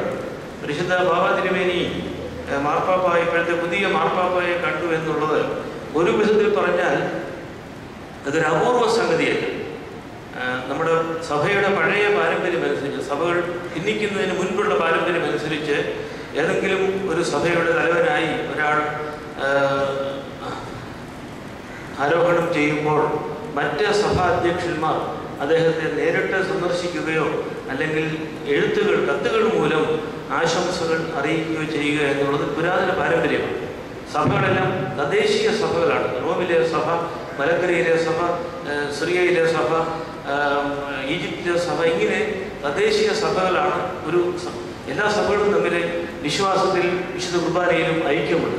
പക്ഷേ ഭരണവും മറ്റു കാര്യങ്ങളെല്ലാം അവരവരുടെ സ്വന്തം സഭയിൽ സ്വയം ശീർഷകത്വമുള്ള സഭയിലാണ് നടക്കുന്നത്. അങ്ങനെയാണ് പല ദിവസവും നമ്മൾ കാണുന്നത്. കോരിന്തിലെ സഭ, എഫേസൂസിലെ സഭ, ഗലാത്തിയിലെ സഭ, റോമിലെ സഭ, ഇതെല്ലാം പ്രത്യേകം സഭകളായിട്ട് അറിയപ്പെടുന്നുണ്ട്. എന്നാൽ ഒരു സഭയാണ്, യേശുക്രിസ്തുവിൻ്റെ ഒരു സഭയാണ്. ഈ ഒരു സങ്കല്പത്തിലാണ് ഒരു സഭയിൽ ഒരു മെത്രാപ്പൊലീത്ത ചുമതലയേൽക്കുമ്പോൾ മറ്റു സഭകളുടെ അധ്യക്ഷന്മാർ അദ്ദേഹത്തെ കാണുകയോ അഭിവാദനം എഴുത്തുമൂലം അറിയിക്കുകയോ ചെയ്യുന്നത്. അതെന്തിനാണെന്ന് ചോദിച്ചാൽ, ഒരു ബാവാതിരുമേനി ഇപ്പോൾ റോമിൽ ചെന്ന് പുതിയ മാർപ്പാപ്പായെ കണ്ടത് ഒരു വ്യക്തി എന്നുള്ള നിലയ്ക്കല്ല, മലങ്കര സഭയുടെ മുഴുവൻ പ്രതിനിധിയായിട്ടാണ്. അതൊരു മാർപ്പാപ്പായും ഒരു വ്യക്തിയല്ലേ. അദ്ദേഹം പാശ്ചാത്യ സഭയുടെ, റോമാ സഭയുടെ തലവൻ എന്നുള്ള നിലയ്ക്ക് ആ സഭയെ മുഴുവൻ പ്രതിനിധീകരിക്കുന്നതാണ്. അവിടെ ഒരു വിധത്തിൽ പറഞ്ഞാൽ പഴയ ഒരു പാരമ്പര്യത്തിൻ്റെ ഭാഗമായിട്ടാണ് നമ്മുടെ ബാവാതിരുമേനി റോമിൽ പോയത്. രണ്ടുപേരും താരതമ്യേന പുതിയ ആളുകളാണ് അവരുടെ സ്ഥാനത്ത്. അതുകൊണ്ട് അവരുടെ കൂടിക്കാഴ്ചയ്ക്ക് ഒരു പ്രത്യേകത ഉണ്ടായിരുന്നു. ഇപ്പോൾ ചുമതലയേറ്റിരിക്കുന്ന ഫ്രാൻസിസ് മാർപ്പാപ്പയെ കുറിച്ച് ഒരു വാക്ക് പറയേണ്ടത്. കത്തോലിക്ക സഭയിലെ മുൻപിരുന്ന 2 മാർപ്പാപ്പമാരെയും കുറച്ചൊക്കെ അടുത്ത് പരിചയിക്കാനായിട്ട് എനിക്കൊരു വലിയ ഭാഗ്യം ലഭിച്ചിട്ടുണ്ട്. അതിൻ്റെ ഒരു കാരണം, ഈ 1998 മില്ലേനിയം സിനഡ് എന്ന പേരിൽ ജോൺ പോൾ 2 മാർപ്പാപ്പ കത്തോലിക്ക മെത്രാന്മാരുടെ ഒരു ആഗോള സിനഡ് റോമിൽ വിളിച്ചുകൂട്ടി. അത് ഓരോ ഭൂഖണ്ഡത്തിലെയും പ്രത്യേകം വിളിച്ചുകൂട്ടുകയായിരുന്നു. AD 2000 ആകുമ്പോൾ എന്താണ് സഭയുടെ ദൗത്യം, എങ്ങനെയാണ് ക്രിസ്തീയ വിശ്വാസം ഈ ലോകത്തിൽ കൂടുതൽ പ്രചരിക്കേണ്ടത്, ഇങ്ങനെയുള്ള കാര്യങ്ങളെക്കുറിച്ച് ചിന്തിക്കാനായിട്ടാണ് അദ്ദേഹം സുന്നോദോസ് വിളിച്ചു കൂട്ടിയത്. അപ്പോൾ അതിലെ കത്തോലിക്ക സഭയ്ക്ക് പുറത്തുള്ള 4 സഭകളെയും 4 വ്യക്തികളെയും അവിടെ ക്ഷണിച്ചിരുന്നു. അതിൽ ഒരാളായിട്ട് അവിടെ പോയി 3 ആഴ്ച നീണ്ടു നിൽക്കുന്ന സുന്നോദോസാണ്. രാവിലെയും വൈകിട്ടും മാർപ്പാപ്പ തന്നെയാണ് സുന്നോദോസിൽ അധ്യക്ഷമായിരിക്കുന്നത്. നമുക്ക് കത്തോലിക്ക സഭയിലെ കർദിനാളന്മാരും മെത്രാന്മാരും ഉള്ള, അതുപോലെ അവരുടെ സന്യാസ സമൂഹങ്ങളുടെ അത് തലപ്പത്തിരിക്കുന്ന, അപ്പോൾ മദർ തെരേസയെ പോലെയുള്ള ആളുകൾ, അങ്ങനെയുള്ള ആളുകളെയാണ് അതിനെ ക്ഷണിച്ചിരുന്നത്. അപ്പോൾ ഈ മാർപ്പാപ്പായുമായിട്ട് അടുത്ത് പെരുമാറുന്നതിനും അദ്ദേഹം ഞങ്ങളെ 4 പേരെയും പ്രത്യേകിച്ച് അദ്ദേഹത്തിൻ്റെ അപ്പാർട്ട്മെൻറ്റിൽ പ്രൈവറ്റ് ഡൈനിങ് റൂമിൽ അദ്ദേഹം വിളിച്ച് ഞങ്ങൾ ഭക്ഷണം തരികയും സംസാരിക്കുകയും ഒക്കെ ചെയ്തത് വളരെ രോമാഞ്ചത്തോടുകൂടി ഞാൻ ഓർക്കുന്നുണ്ട്. അതിനുശേഷം 2008 ഇപ്പോൾ റിട്ടയർ ചെയ്തിരിക്കുന്ന ബെനഡിക്റ്റ് 16 മാർപ്പാപ്പായി ഇതുപോലെ ഒരു സുന്നോദോസ് വിളിച്ചുകൂട്ടി. അദ്ദേഹം വിളിച്ചുകൂട്ടിയത് ദൈവ വചനം എങ്ങനെയാണ് കൂടുതൽ സഭയിൽ പഠിക്കുന്നതും പഠിപ്പിക്കപ്പെടേണ്ടതും അതെങ്ങനെയാണ് പ്രചരിപ്പിക്കേണ്ടതിനെ പറ്റിയൊക്കെ ആലോചിക്കുന്നത്. അത് 3 ആഴ്ചത്തെ സുന്നോദോസാണ്. ലോകത്തിൻ്റെ നാനാഭാഗങ്ങളിൽ നിന്ന് വരുന്ന കത്തോലിക്ക പുത്രന്മാരും കർദിനാളന്മാരും ഒക്കെയാണ്. അവിടെയും 3 ആഴ്ച സംബന്ധിക്കുന്നതിനും, അപ്പോൾ ഇങ്ങനെ 2 മാർപ്പാപ്പമാരെ കണ്ട് പരിചയിക്കുന്നതിന് ഇടയായതിനു ശേഷമാണ് ഈ പുതിയ ഫ്രാൻസിസ് മാർപ്പാപ്പയെ കണ്ടത്. അപ്പോൾ ഇദ്ദേഹം സ്ഥാനമേറ്റപ്പോൾ തന്നെ ലോകം മുഴുവൻ ഒരു മെസ്സേജ് അങ്ങ് പോയി. അദ്ദേഹത്തിൻ്റെ ചില പ്രത്യേകമായ പ്രവർത്തനങ്ങൾ കൊണ്ട് രീതി കൊണ്ട് ഇദ്ദേഹം ഒരു സമ്പൂർണമായും ഒരു പുതിയ അധ്യായം കത്തോലിക്ക സഭയിലും ക്രൈസ്തവ പാരമ്പര്യത്തിലും രേഖപ്പെടുത്തും എന്നൊരു പ്രതീക്ഷ പലയിടത്തും ഉണ്ടായി. ഒരു ഉദാഹരണം ഞാൻ പറയാം. ഇത് ഒരു യാത്രാവിവരണം പോലെ മാത്രമല്ല ഞാൻ ഉദ്ദേശിക്കുന്നത്. അദ്ദേഹം മാർപ്പാപ്പ ആയി കഴിഞ്ഞിട്ട് ഈ വത്തിക്കാനിലെ സെൻറ്റ് പീറ്റേഴ്സ് ബസിലിക്കയുടെ ബാൽക്കണിയിൽ വന്നിരുന്നുകൊണ്ടാണ് അവിടെ കൂടിയിരിക്കുന്ന ആളുകൾ, ലക്ഷം ആളുകൾ വരും. പുതിയ മാർപ്പാപ്പയെ തിരഞ്ഞെടുക്കുമ്പോൾ അതറിയുന്നതിന് വേണ്ടി ആളുകൾ വരും. അവിടെ നിന്ന് അദ്ദേഹം പറഞ്ഞത്, ഞാൻ റോമിൻ്റെ ബിഷപ്പാണെന്നാണ്. I am the bishop of Rome. മാർപ്പാപ്പമാർക്ക് ഒത്തിരി സ്ഥാനനാമങ്ങൾ ഉണ്ടായിട്ടുണ്ട്. ക്രിസ്തുവിൻ്റെ വികാരി എന്നും, പത്രോസിൻ്റെ പിൻഗാമി എന്നും, പാശ്ചാത്യ സഭയുടെ പാത്രീസ് എന്നും, അതുപോലെ സാർവത്രിക സഭയുടെ ഇടയൻ എന്നും ഒക്കെ അവിടെ സ്വയം ഉണ്ടാക്കിയെടുത്ത പേരുകൾ ധാരാളമുണ്ട്. ഇതൊന്നും അദ്ദേഹം ഉപയോഗിച്ചില്ല. അദ്ദേഹം പറഞ്ഞത്, ഞാൻ റോമിലെ ബിഷപ്പാണ്. അതാണ് വാസ്തവത്തിൽ അടിസ്ഥാനപരമായ സ്ഥാനം. വേദപുസ്തകത്തിൻ്റെ അടിസ്ഥാനത്തിൽ ഏതെങ്കിലും ഒരു തദ്ദേശീയ സഭയുടെ അധ്യക്ഷനായിട്ട് ഇടയനായിട്ട് ഒരാളിനെ ആക്കുമ്പോൾ ആ സഭയുടെ പേര് പറഞ്ഞാണ് അദ്ദേഹത്തിൻ്റെ പേര് പറയാറുള്ളത്. അപ്പോൾ നമ്മൾ ഓർത്തഡോക്സ് സഭകളിലും കത്തോലിക്ക സഭയിലും ആ പാരമ്പര്യമാണ് പിന്തുടരുന്നത്. ആദ്യകാലത്ത് പിൽക്കാലത്ത് ഇങ്ങനെ വലിയ സ്ഥാനനാമങ്ങൾ വന്നു. അപ്പോൾ ഇദ്ദേഹം പറഞ്ഞു, I am the bishop of Rome. അപ്പോൾ തന്നെ ആളുകൾക്ക് മനസ്സിലായി ഇദ്ദേഹം എന്തൊക്കെയോ ഉദ്ദേശിക്കുന്നുണ്ട്. മറ്റ് സ്ഥാനനാമങ്ങൾ ഉപയോഗിക്കാതെ എന്ന് പറഞ്ഞതിൻ്റെ അടിസ്ഥാനം മനസ്സിൽ മറ്റ് പല ചിന്തകളും ഉണ്ടായിരിക്കും എന്നുള്ളതാണ്. അതുപോലെ തന്നെ അദ്ദേഹം കത്തോലിക്ക സഭയിലെ ജെസ്വിറ്റ് സന്യാസ സഭയിൽപ്പെട്ട ആളാണ്. ഈ ജെസ്വിറ്റ് സഭയുണ്ടാക്കിയത് ഇഗ്നേഷ്യസ് ലെവാഡ എന്ന് പറയുന്ന ഒരാളാണ്. 16-ാം നൂറ്റാണ്ടാണ്. അദ്ദേഹം ഒരു എക്സ് മിലിറ്ററിക്കാരനായിരുന്നു. പിന്നീട് അദ്ദേഹം സഭയിൽ വന്ന് സന്യാസിയായി വലിയൊരു പ്രസ്ഥാനമാണ് അദ്ദേഹം പടുത്തുയർത്തിയത്. അപ്പോൾ പലരും വിചാരിച്ചു ഇദ്ദേഹം മാർപ്പാപ്പയായതുകൊണ്ട് ആദ്യമായിട്ടാണ് ജെസ്വിറ്റ് സഭയിൽ നിന്ന് ഒരാൾ മാർപ്പാപ്പയാകും. അതുകൊണ്ട് സ്വാഭാവികമായിട്ടും അവരുടെ സന്യാസ സമൂഹത്തിൻ്റെ തലവനായ ഇഗ്നേഷ്യസിൻ്റെ പേരായിരിക്കും അദ്ദേഹം എടുക്കുന്നതെന്ന് പലരും ചിന്തിച്ചു കാണും. പക്ഷെ അദ്ദേഹം എടുത്തത് അതല്ല. അദ്ദേഹം എടുത്തത് ഫ്രാൻസിസ് എന്ന പേരാണ്. ഈ ഫ്രാൻസിസ് എന്ന പേര് വിശുദ്ധമായൊരു നാമമാണ്. പാശ്ചാത്യ രാജ്യങ്ങളിൽ മതത്തെ എത്ര അധികം എതിർക്കുന്ന ആളുകളും നിരീശ്വരവാദികളും കത്തോലിക്ക സഭയെ അടിമുടി വിമർശിക്കുന്നവരും ഒക്കെ ബഹുമാനിക്കുന്ന ഒരു പേരാണ് ഫ്രാൻസിസ് എന്നുള്ള പേര്.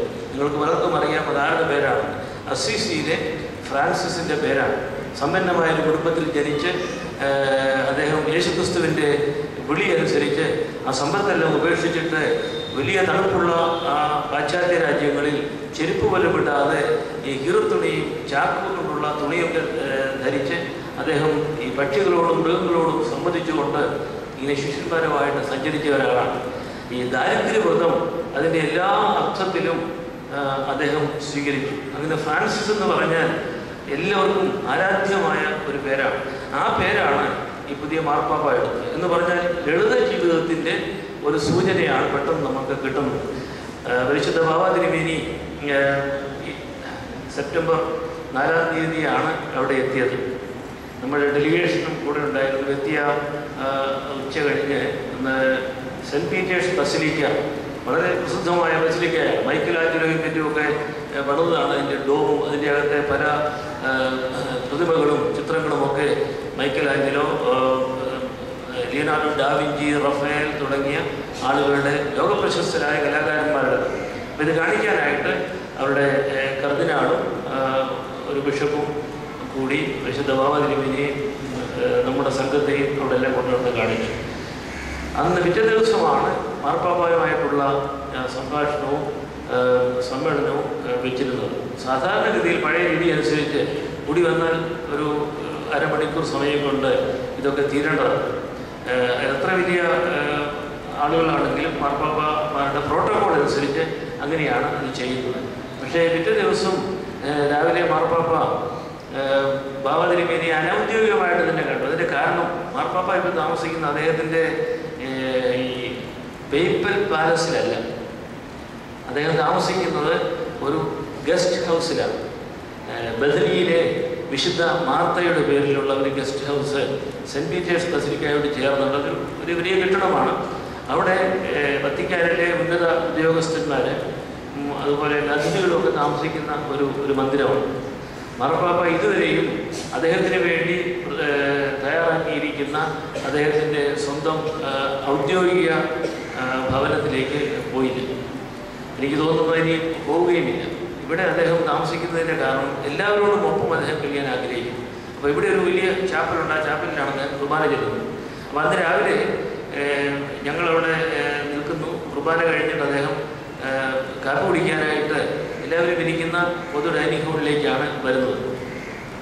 പരിശുദ്ധ ബാബ തിരുമേനിക്കും നമ്മുടെ സംഘത്തിന് തയ്യാറാക്കിയിരിക്കുന്ന പ്രത്യേക സ്ഥലത്ത് ഞങ്ങൾ രാവിലെ ബ്രേക്ക്ഫാസ്റ്റ് ചെന്നു. ആ സമയത്താണ് മാർപ്പാപ്പ കുർബാന കഴിഞ്ഞ് കയറി വരുന്നത്. അദ്ദേഹം കയറി വന്ന ഉടനെ ബാബ തിരുമേനിയെ കണ്ട ഉടനെ അടുത്തേക്ക് വന്നു.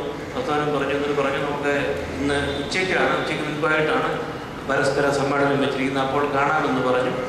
അവരെ ആശംസകൾ അറിയിച്ചിട്ട് അദ്ദേഹം അടുത്ത മേശയിലേക്ക് കാപ്പി കുടിക്കാനായിട്ട് പോയി. അപ്പോൾ ഞങ്ങൾ ശ്രദ്ധിക്കുന്നുണ്ട്, അദ്ദേഹത്തിന് അവിടെ പ്രത്യേകിച്ച് എടുത്തു കൊടുക്കാനൊന്നും ആരുമില്ല. അദ്ദേഹം തന്നെ പോയിട്ട് സാധനങ്ങൾ എടുത്ത് പ്ലേറ്റിൽ വെച്ച് അദ്ദേഹം ചായ ഒഴിച്ച് ഭക്ഷണം കഴിക്കുകയാണ്. ഈ കർദിനാളായിരുന്ന സമയത്തും അദ്ദേഹം ലാറ്റിൻ അമേരിക്കയിലെ അർജന്റീനയിൽ ബസ്സിൽ സഞ്ചരിക്കുമായിരുന്നു. അദ്ദേഹം തന്നെ ഭക്ഷണം പാകം ചെയ്യുമായിരുന്നു. ഇതൊക്കെ ചെയ്തുകൊണ്ടിരുന്നയാളാണ്. അതുകൊണ്ട് അതിപ്പോഴും അദ്ദേഹം തുടരുന്നു എന്നുള്ളതാണ് ഒരു വിധത്തിൽ പറഞ്ഞത്. അപ്പോൾ അത് കഴിഞ്ഞ് അന്ന് രാവിലെ 10:30 മണിക്ക് അദ്ദേഹത്തിൻ്റെ ഔദ്യോഗികമായിട്ടുള്ള ഓഫീസിൽ ഞങ്ങളെ കൊണ്ടുപോയി.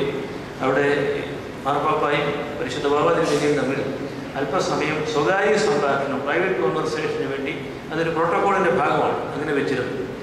അപ്പോൾ അതിനുവേണ്ടി ഒരു പ്രത്യേക മുറിയിലേക്ക് ഞങ്ങളെ കൊണ്ടുപോയി. ബാബ തിരുമേനിയെ സഹായിക്കുന്നതിന് വേണ്ടി എന്നെ കൂടി അകത്തേക്ക് കൊണ്ടുപോയി. അപ്പോൾ അവിടെ ചെന്ന് അവർ തമ്മിൽ സംസാരിക്കാൻ തുടങ്ങി. മാർപ്പാപ്പ അദ്ദേഹത്തിൻ്റെ മാതൃഭാഷയായ സ്പാനിഷിലാണ് സംസാരിച്ചത്. അപ്പോൾ അത് ഞങ്ങൾക്കത് വ്യാഖ്യാനിച്ച് തരാനായിട്ട് അദ്ദേഹത്തിൻ്റെ ഒരു മോൺസിഞ്ഞോർ, എല്ലാ ഭാഷകളും അറിയാവുന്ന ഒരാൾ അടുത്തുണ്ട്. അദ്ദേഹം മാതൃഭാഷയിൽ സംസാരിച്ചതുകൊണ്ട് പരിശുദ്ധ ബാബ തിരുമേനിയും മലയാളത്തിൽ സംസാരിച്ചത്. അത് മാർപ്പാപ്പയ്ക്ക് ഇംഗ്ലീഷ് അത്ര വലിയ പരിചയമൊന്നുമില്ല. അപ്പോൾ ഞാനത് ഇംഗ്ലീഷിലാക്കി അദ്ദേഹത്തിൻ്റെ മോൺസിഞ്ഞോറിനെ കേൾപ്പിച്ചു. അങ്ങനെ തർജ്ജമയാക്കി.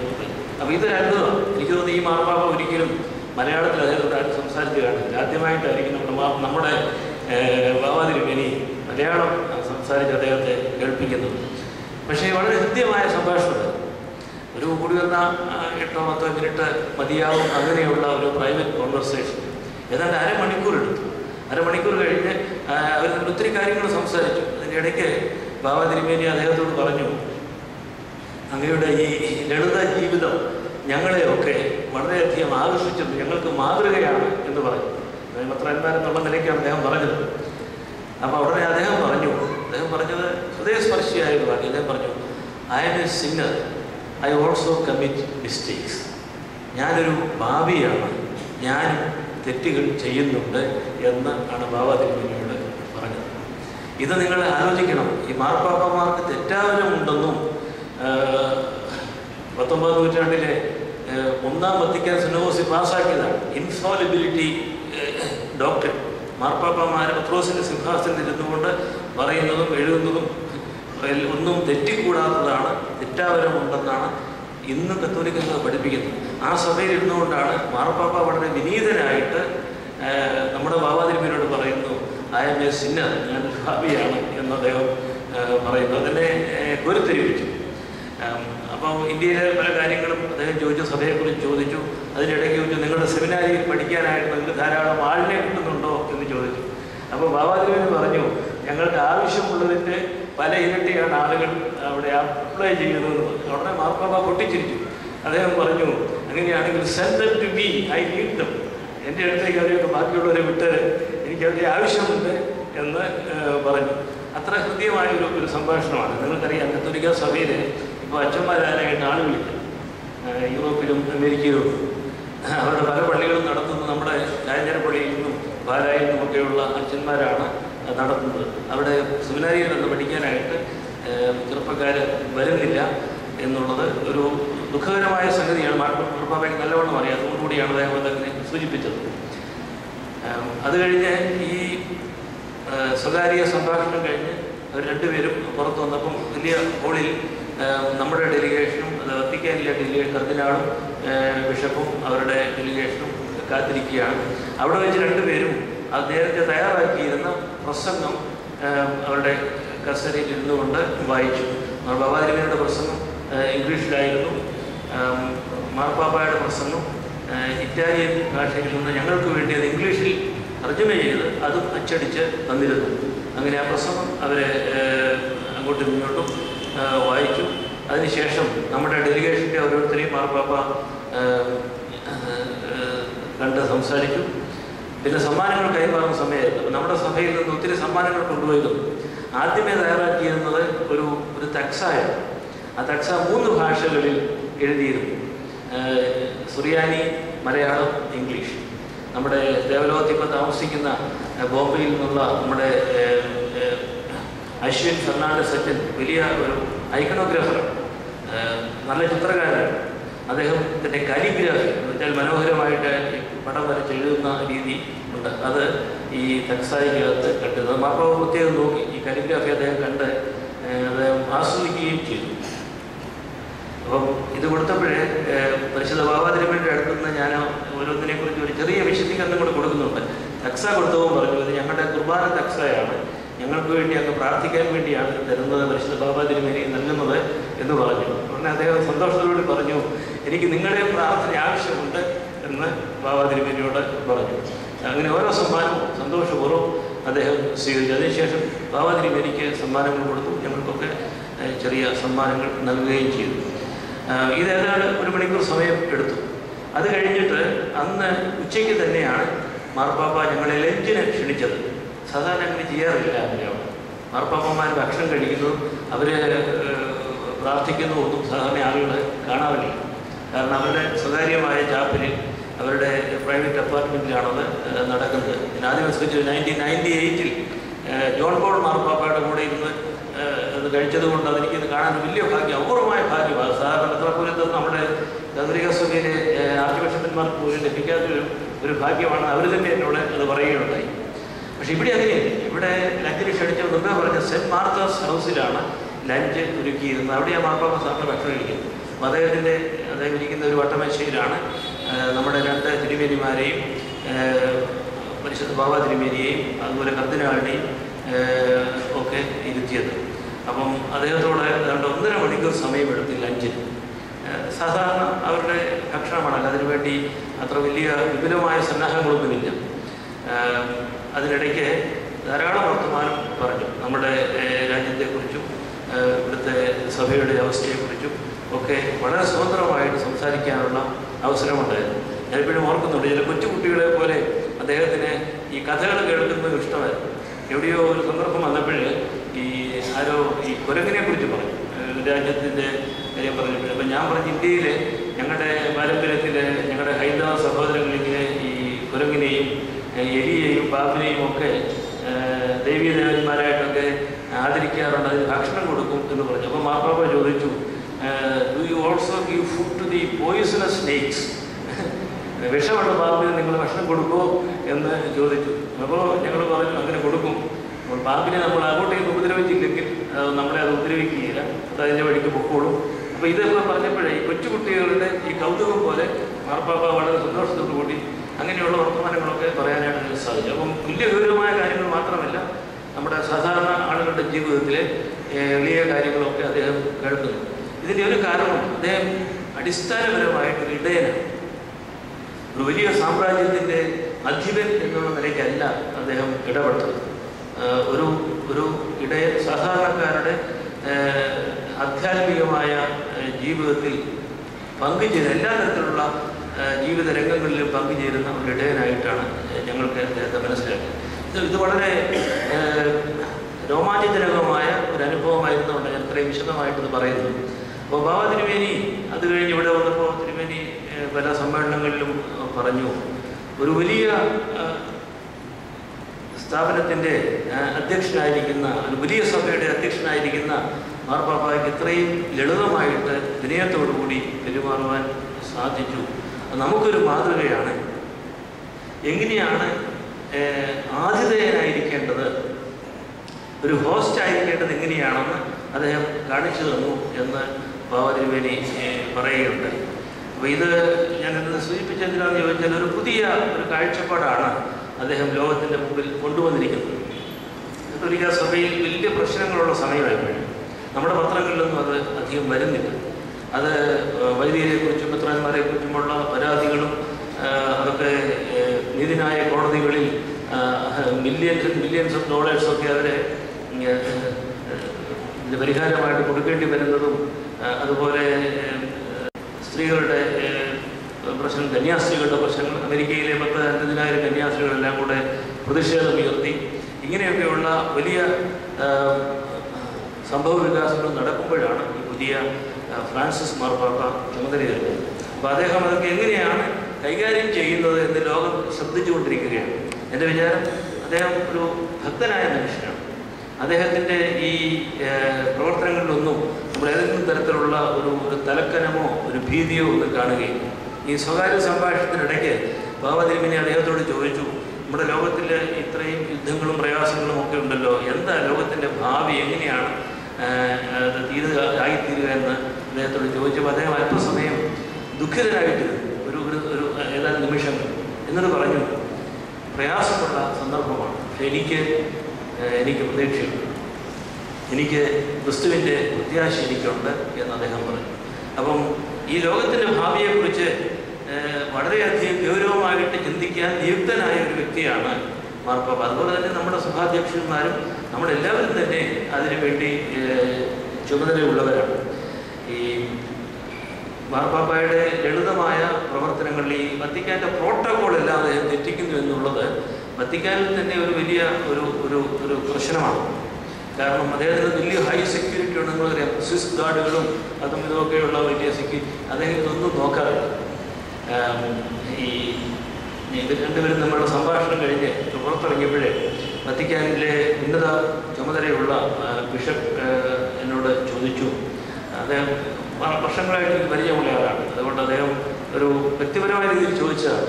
എന്നോട് ചോദിച്ചു, ഏത് ഭാഷയിലാണ് മാർപ്പാപ്പ സംസാരിച്ചതെന്ന് ചോദിച്ചു. ഞാൻ പറഞ്ഞു, അദ്ദേഹം സ്പാനിഷിലാണ് സംസാരിച്ചത്. അപ്പോൾ ഇവർ ഇറ്റാലിയനിലോ ഇംഗ്ലീഷിലോ പറയുമെന്നായിരിക്കും ഒരു പക്ഷേ അവർ വിചാരിച്ചത്. പിന്നെ ചോദിച്ചത്, എന്തുകൊണ്ടാണ് അത്രയും സമയമെടുത്തതെന്ന് എന്നോട് ചോദിച്ചു. ഇത്രയും സമയമെടുത്തത് ഞാൻ പറഞ്ഞു, അവർ രണ്ടുപേരും തമ്മിൽ അങ്ങോട്ടും ഇങ്ങോട്ടും വളരെ ഹൃദ്യമായിട്ട് സംസാരിച്ചു, അതുകൊണ്ട് അത്ര സമയമെടുത്തത് എന്ന് പറഞ്ഞു. അപ്പോൾ അദ്ദേഹം എന്നോട് പറഞ്ഞതും എന്നെ വളരെ സ്പർശിച്ചു.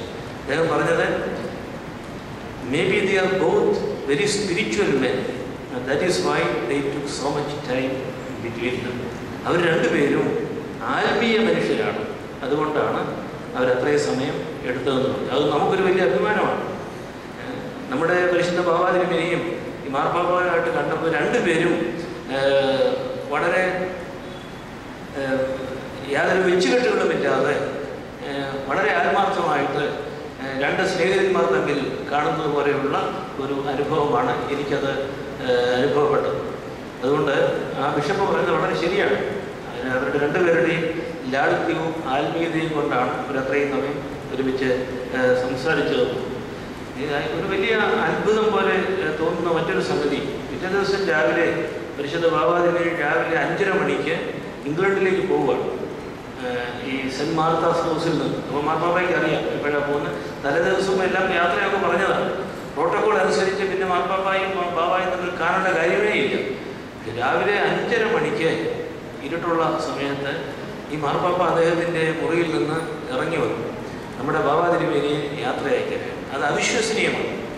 സാധാരണഗതിയിൽ അങ്ങനെ ഒരു സംഭവം വത്തിക്കനിൽ നടക്കാനായിട്ട് ഇടയില്ല. കാരണം മാർപ്പാപ്പമാരുടെ സെക്യൂരിറ്റിയും അവരുടെ പ്രോട്ടോക്കോളും നിയമങ്ങളും വെച്ചുകൊണ്ട്. അപ്പോൾ അങ്ങനെയുള്ള നിയമങ്ങളെ അതിലംഘിച്ച് നമ്മുടെ വീട്ടിൽ വരുന്ന ഒരു അതിഥിയെ നമ്മൾ എങ്ങനെയാണോ സ്നേഹപൂർവ്വം യാത്ര അയക്കുന്നത്, അതുപോലെ തന്നെ മാർപ്പാപ്പ ബാബാതിരുമേനിയെ കാണാനായിട്ട് ഇറങ്ങി വന്നു.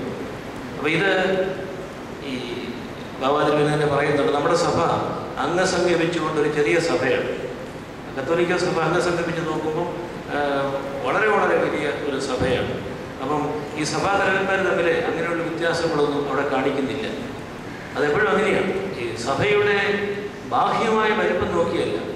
മാത്രമല്ല മാർപ്പാപ്പയുടെ പ്രസംഗത്തിൽ നമ്മൾ ശ്രദ്ധിക്കേണ്ട ഒരു സംഗതി, മാർപ്പാപ്പയുടെ പ്രസംഗത്തിൽ തുടക്കത്തിൽ തന്നെ പറഞ്ഞു, മാർത്തോമാ ശ്ലീഹായുടെ പാരമ്പര്യത്തിലുള്ള സഭയുടെ തലവനെയാണ് അദ്ദേഹം സ്വീകരിക്കുന്നത്.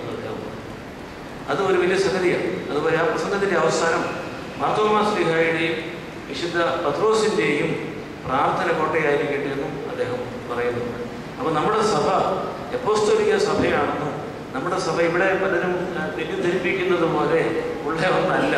ഇത് യഥാർത്ഥമായ അപ്പോസ്തോലിക പാരമ്പര്യമുള്ള ശരിയായ സഭ തന്നെയാണ്, പൗരസ്ത്യ ഭാരതീയ ഓർത്തഡോക്സ് സഭയാണ് എന്ന് മാർപ്പാപ്പയുടെ പ്രസംഗത്തിൽ വളരെ വ്യക്തമാക്കിയിട്ടുണ്ട്. അതും സാധാരണഗതിയിൽ പണ്ടൊക്കെ റൂമിൽ ചെയ്യുന്ന ഒരു സംഗതിയില്ല. അതുപോലെ വേറൊരു തരത്തിലൊക്കെ ആയിരിക്കും ആ കാര്യങ്ങളൊക്കെ അവർ പറയുന്നത്. അതിനിവിടെ ഡയറക്റ്റായിട്ട് യാതൊരു മറവും കൂടാതെ ആ കാര്യം പറയും. അപ്പോൾ എനിക്കൊരു ദുഃഖം ഞാനിവിടെ നിങ്ങൾക്കും അറിയാവുന്നതാണ്. ഇവിടെയൊക്കെ പല ആളുകളും നമുക്ക് നല്ല സ്നേഹമുള്ള ആളുകൾ കത്തോലിക്ക സഭയിൽ ഉണ്ട്, മലങ്കര റീത്ത് സീറോ മലബാർ സഭയിലുമൊക്കെ ഉണ്ട്. പ്രത്യേകിച്ചും മലങ്കര റീത്തുകാർ ഇങ്ങനെയുള്ള കാര്യങ്ങളെ വളരെ തെറ്റിദ്ധരിപ്പിച്ചാണ് ആളുകളെ ബോധ്യപ്പെടുത്തുന്നത്. കത്തോലിക്ക സഭയിൽ മാത്രമേ ഉള്ളൂ രക്ഷയെന്നും, അതുകൊണ്ട് നിങ്ങളൊക്കെ നിങ്ങളുടെ സഭകൾ വിട്ട് കത്തോലിക്ക സഭയിലേക്ക് വരണമെന്നും റോമിലെ മാർപ്പാപ്പയ്ക്ക് വിധേയരായിരിക്കണമെന്നും ഒക്കെ അവരെ ഇപ്പോഴും ആശ്ചര്യമായിട്ട് പഠിപ്പിക്കുകയും നമ്മുടെ ആളുകളെ ആ തരത്തിൽ സ്വാധീനിക്കാൻ അവർ ശ്രമിക്കുകയും ചെയ്യുന്നു. അത് പണം ഉപയോഗിച്ചും മറ്റു തരത്തിലുള്ള പല അനാശാസ്യമായ, ഞാൻ ഉദ്ദേശിക്കുന്നത് ജോലി കൊടുക്കുക, സ്നേഹം ഉപയോഗിച്ച് ആളുകളെ പെർsuade ചെയ്യുക, ഇങ്ങനെയുള്ള കാര്യങ്ങളൊക്കെ ഉപയോഗിച്ച് അവർ ചെയ്യുന്നുണ്ട് നമുക്കറിയാം. പക്ഷേ മാർപ്പാപ്പയുമായിട്ട് കണ്ടപ്പോൾ ഞങ്ങൾക്ക് കിട്ടിയ ഒരു ചിത്രം അതല്ല. സമസ്വഭാവമുള്ള രണ്ട് സഭാധ്യക്ഷന്മാർ തമ്മിലാണ് കണ്ടത്. നമ്മുടെ സഭ ചെറുതാണെങ്കിലും മറ്റേ സഭ വലുതാണെങ്കിലും രണ്ടും അപ്പോസ്തോലിക സഭകളാണെന്നും നമുക്ക് പൂർണ്ണമായ ഒരു ഐക്യത്തിലേക്ക് കർത്താവ് ആഗ്രഹിക്കുന്ന വിധത്തിലുള്ള ഐക്യമാണ് സഭയിൽ കണ്ടത്. അല്ലാതെ ഇവിടെ നമ്മൾ കാണുന്നത് പോലെയുള്ള ഈ പുനരൈക്യമെന്നോ റീത്ത് പ്രസ്ഥാനമെന്നോ ഉള്ള ഒരു ബന്ധത്തിലൂടെ അല്ല സഭയിൽ ഐക്യമുണ്ടാകേണ്ടത്. ഇതാണ് മാർപ്പാപ്പ കണ്ടതിൽ നിന്നും നമുക്ക് ലഭിച്ച ഒരു സന്ദേശം. ഞാനത് സാന്ദർഭികമായിട്ട് സൂചിപ്പിച്ചു എന്ന് മാത്രമേ ഉള്ളൂ. കാരണം ഈ സഭകളുടെ പാരമ്പര്യത്തെക്കുറിച്ച് അറിയാൻ പാടില്ലാത്തത് കൊണ്ട് നമുക്ക് പല തെറ്റിദ്ധാരണകൾ ഉണ്ടാകുന്നത്. കഴിഞ്ഞ ദിവസം ഞാൻ കോട്ടയത്ത് നടന്ന സംഭവം ഇവിടുത്തെ പത്രങ്ങളിൽ വന്നതെന്ന് എനിക്ക് അറിഞ്ഞുകൂടാ. ഉളശ്ശേരി ജനത്തിൻ്റെ കാര്യം വന്നില്ല. എനിക്ക് വളരെയേറെ ബഹുമാനമുള്ള ഒരു അച്ഛനാണ്, മഞ്ചേരി തോമസ് ഐസക് അച്ഛൻ എന്ന് പറയുന്ന ആള് ഉളശ്ശേരി കോട്ടയത്തിനടുത്താണ്. അദ്ദേഹത്തെ ഞാൻ ആദ്യം കാണുന്ന സമയത്ത് അദ്ദേഹം പാത്രികീസ് ഭാഗത്ത്, പിന്നെ സഭയിൽ സമാധാനമുണ്ടായി. സഭയിൽ സമാധാനമുണ്ടായിട്ട് ധൈര്യമായിട്ട് സമാധാനത്തിന് നിലകൊണ്ട നല്ല ആന്തരിക പ്രകാശവും വിശുദ്ധിയുമുള്ള ഒരു പട്ടക്കാരനായിരുന്നു, അറിവുള്ള പട്ടക്കാരൻ. അദ്ദേഹത്തെ പോലെ കുറേ പട്ടക്കാരുണ്ടായിരുന്നു കോട്ടയത്ത്. അറിവും ദർശനവുമുള്ളവർ സമാധാനകാംക്ഷികളോടൊപ്പം അദ്ദേഹം വന്നു. പക്ഷേ സംഭവിച്ചെന്താണെന്ന് ചോദിച്ചാൽ നമ്മുടെ ആ പള്ളിയിലേക്ക് അതിനെ കൊണ്ടുപോയപ്പോഴേ പാത്രികീസ് ഭാഗത്തുള്ള വലിയ പള്ളിക്കാർ വന്ന് അവരുടെ മെത്രാപ്പൊലീത്തായെയും വിളിച്ച് അവർ ആ പള്ളിയിൽ നമ്മുടെ ഈ തോമസ് ഐസക് അച്ഛൻ്റെ ഭൗതിക ശരീരം വെച്ച് ആദരപൂർവ്വം ശുശ്രൂഷ നടത്തി. അത് പത്രത്തിലൊക്കെ വാർത്തയായിട്ട് വന്നു, ഉളശ്ശ മോഡൽ എന്ന് പറഞ്ഞു. പക്ഷേ ദുഃഖം എന്ന് പറയുന്നത് ആ പത്രത്തിൻ്റെ ഇങ്ങേ കോണിൽ ഒരു വലിയ വാർത്ത വന്നേക്കുന്നു. അത് പത്രിക സ്വാഗതത്തിന് ഇപ്പോൾ അധ്യക്ഷനായിരിക്കുന്ന തോമസ് പ്രഥമൻ ബാവായുടെ പ്രസ്താവനയാണ്. അദ്ദേഹത്തിൻ്റെ പ്രസ്താവന ശീർഷകമായിട്ട് കൊടുത്തത് സമാധാനം അടഞ്ഞ അധ്യായം. കാരണം ഇവിടെ ഇങ്ങനെ നടക്കുന്നു എന്ന് അദ്ദേഹം അറിഞ്ഞ ഉടനെ തന്നെയാണ് പത്രത്തിൽ അത് കൊടുത്തത്. ഞാൻ ആലോചിക്കുകയായിരുന്നു, കർത്താവ് പഠിപ്പിച്ചത് ഇതാണ്, സമാധാനത്തിൻ്റെ പുത്രന്മാർ ഭാഗ്യവാന്മാരാണെന്ന് പറഞ്ഞ കർത്താവ് സമാധാനം അടഞ്ഞ അധ്യായം എന്ന് ഒരിക്കലും പഠിപ്പിച്ചിട്ടില്ല. സമാധാനം എവിടെ ഇല്ലാതിരിക്കുന്നു അവിടെ സമാധാനം ഉണ്ടാകാൻ നമ്മൾ വിളിച്ചിരിക്കുന്നു. ഏതെല്ലാം ദുഷ്കരമായ അവസരങ്ങളാണെങ്കിലും അതിനെയൊക്കെ മറികടന്ന് സമാധാനം ഉണ്ടാക്കാൻ നമ്മളെ വിളിച്ചിരിക്കുകയാണ് കർത്താവ്. ആ കർത്താവിനെ സാക്ഷി നിർത്തിയാണ് പറയുന്നത് സമാധാനം അടഞ്ഞ അധ്യായം. വേദപുസ്തകത്തിൽ എവിടെയെങ്കിലും കർത്താവ് സമാധാനത്തിനെതിരായിട്ട് പറയുന്നു. നമ്മുടെ റക്സായിൽ സമാധാനത്തിന് വേണ്ടിയാണ് പ്രാർത്ഥിക്കുന്നത്. അദ്ദേഹം നിർഭാഗ്യവശാൽ ഇപ്പോഴും ഓർക്കുന്നു, AD 2000 അദ്ദേഹം താമസിക്കുന്ന സ്ഥലത്തേക്ക് വിളിച്ചിട്ട് ആരുമില്ലായിരുന്നു. പ്രത്യേകമായൊരു സന്ദർഭത്തിൽ അദ്ദേഹം വിളിച്ച് ഒരു മുറിയിൽ വിളിച്ച് സമാധാനത്തിന് വേണ്ടി പ്രാർത്ഥിക്കുകയും കരയുകയും ഒക്കെ ചെയ്തു. അതിനുശേഷം ഏതാനും മാസങ്ങൾക്ക് ശേഷം വീണ്ടും അദ്ദേഹം വിളിച്ചു. അന്ന് അദ്ദേഹം ഈ സ്ഥാനത്ത് വന്നിട്ടില്ല. അദ്ദേഹം അങ്കമാലി ഭദ്രാസനത്തിൻ്റെ മെത്രാപ്പൊലീത്തയായിട്ടാണ് ഇരിക്കുന്നത്.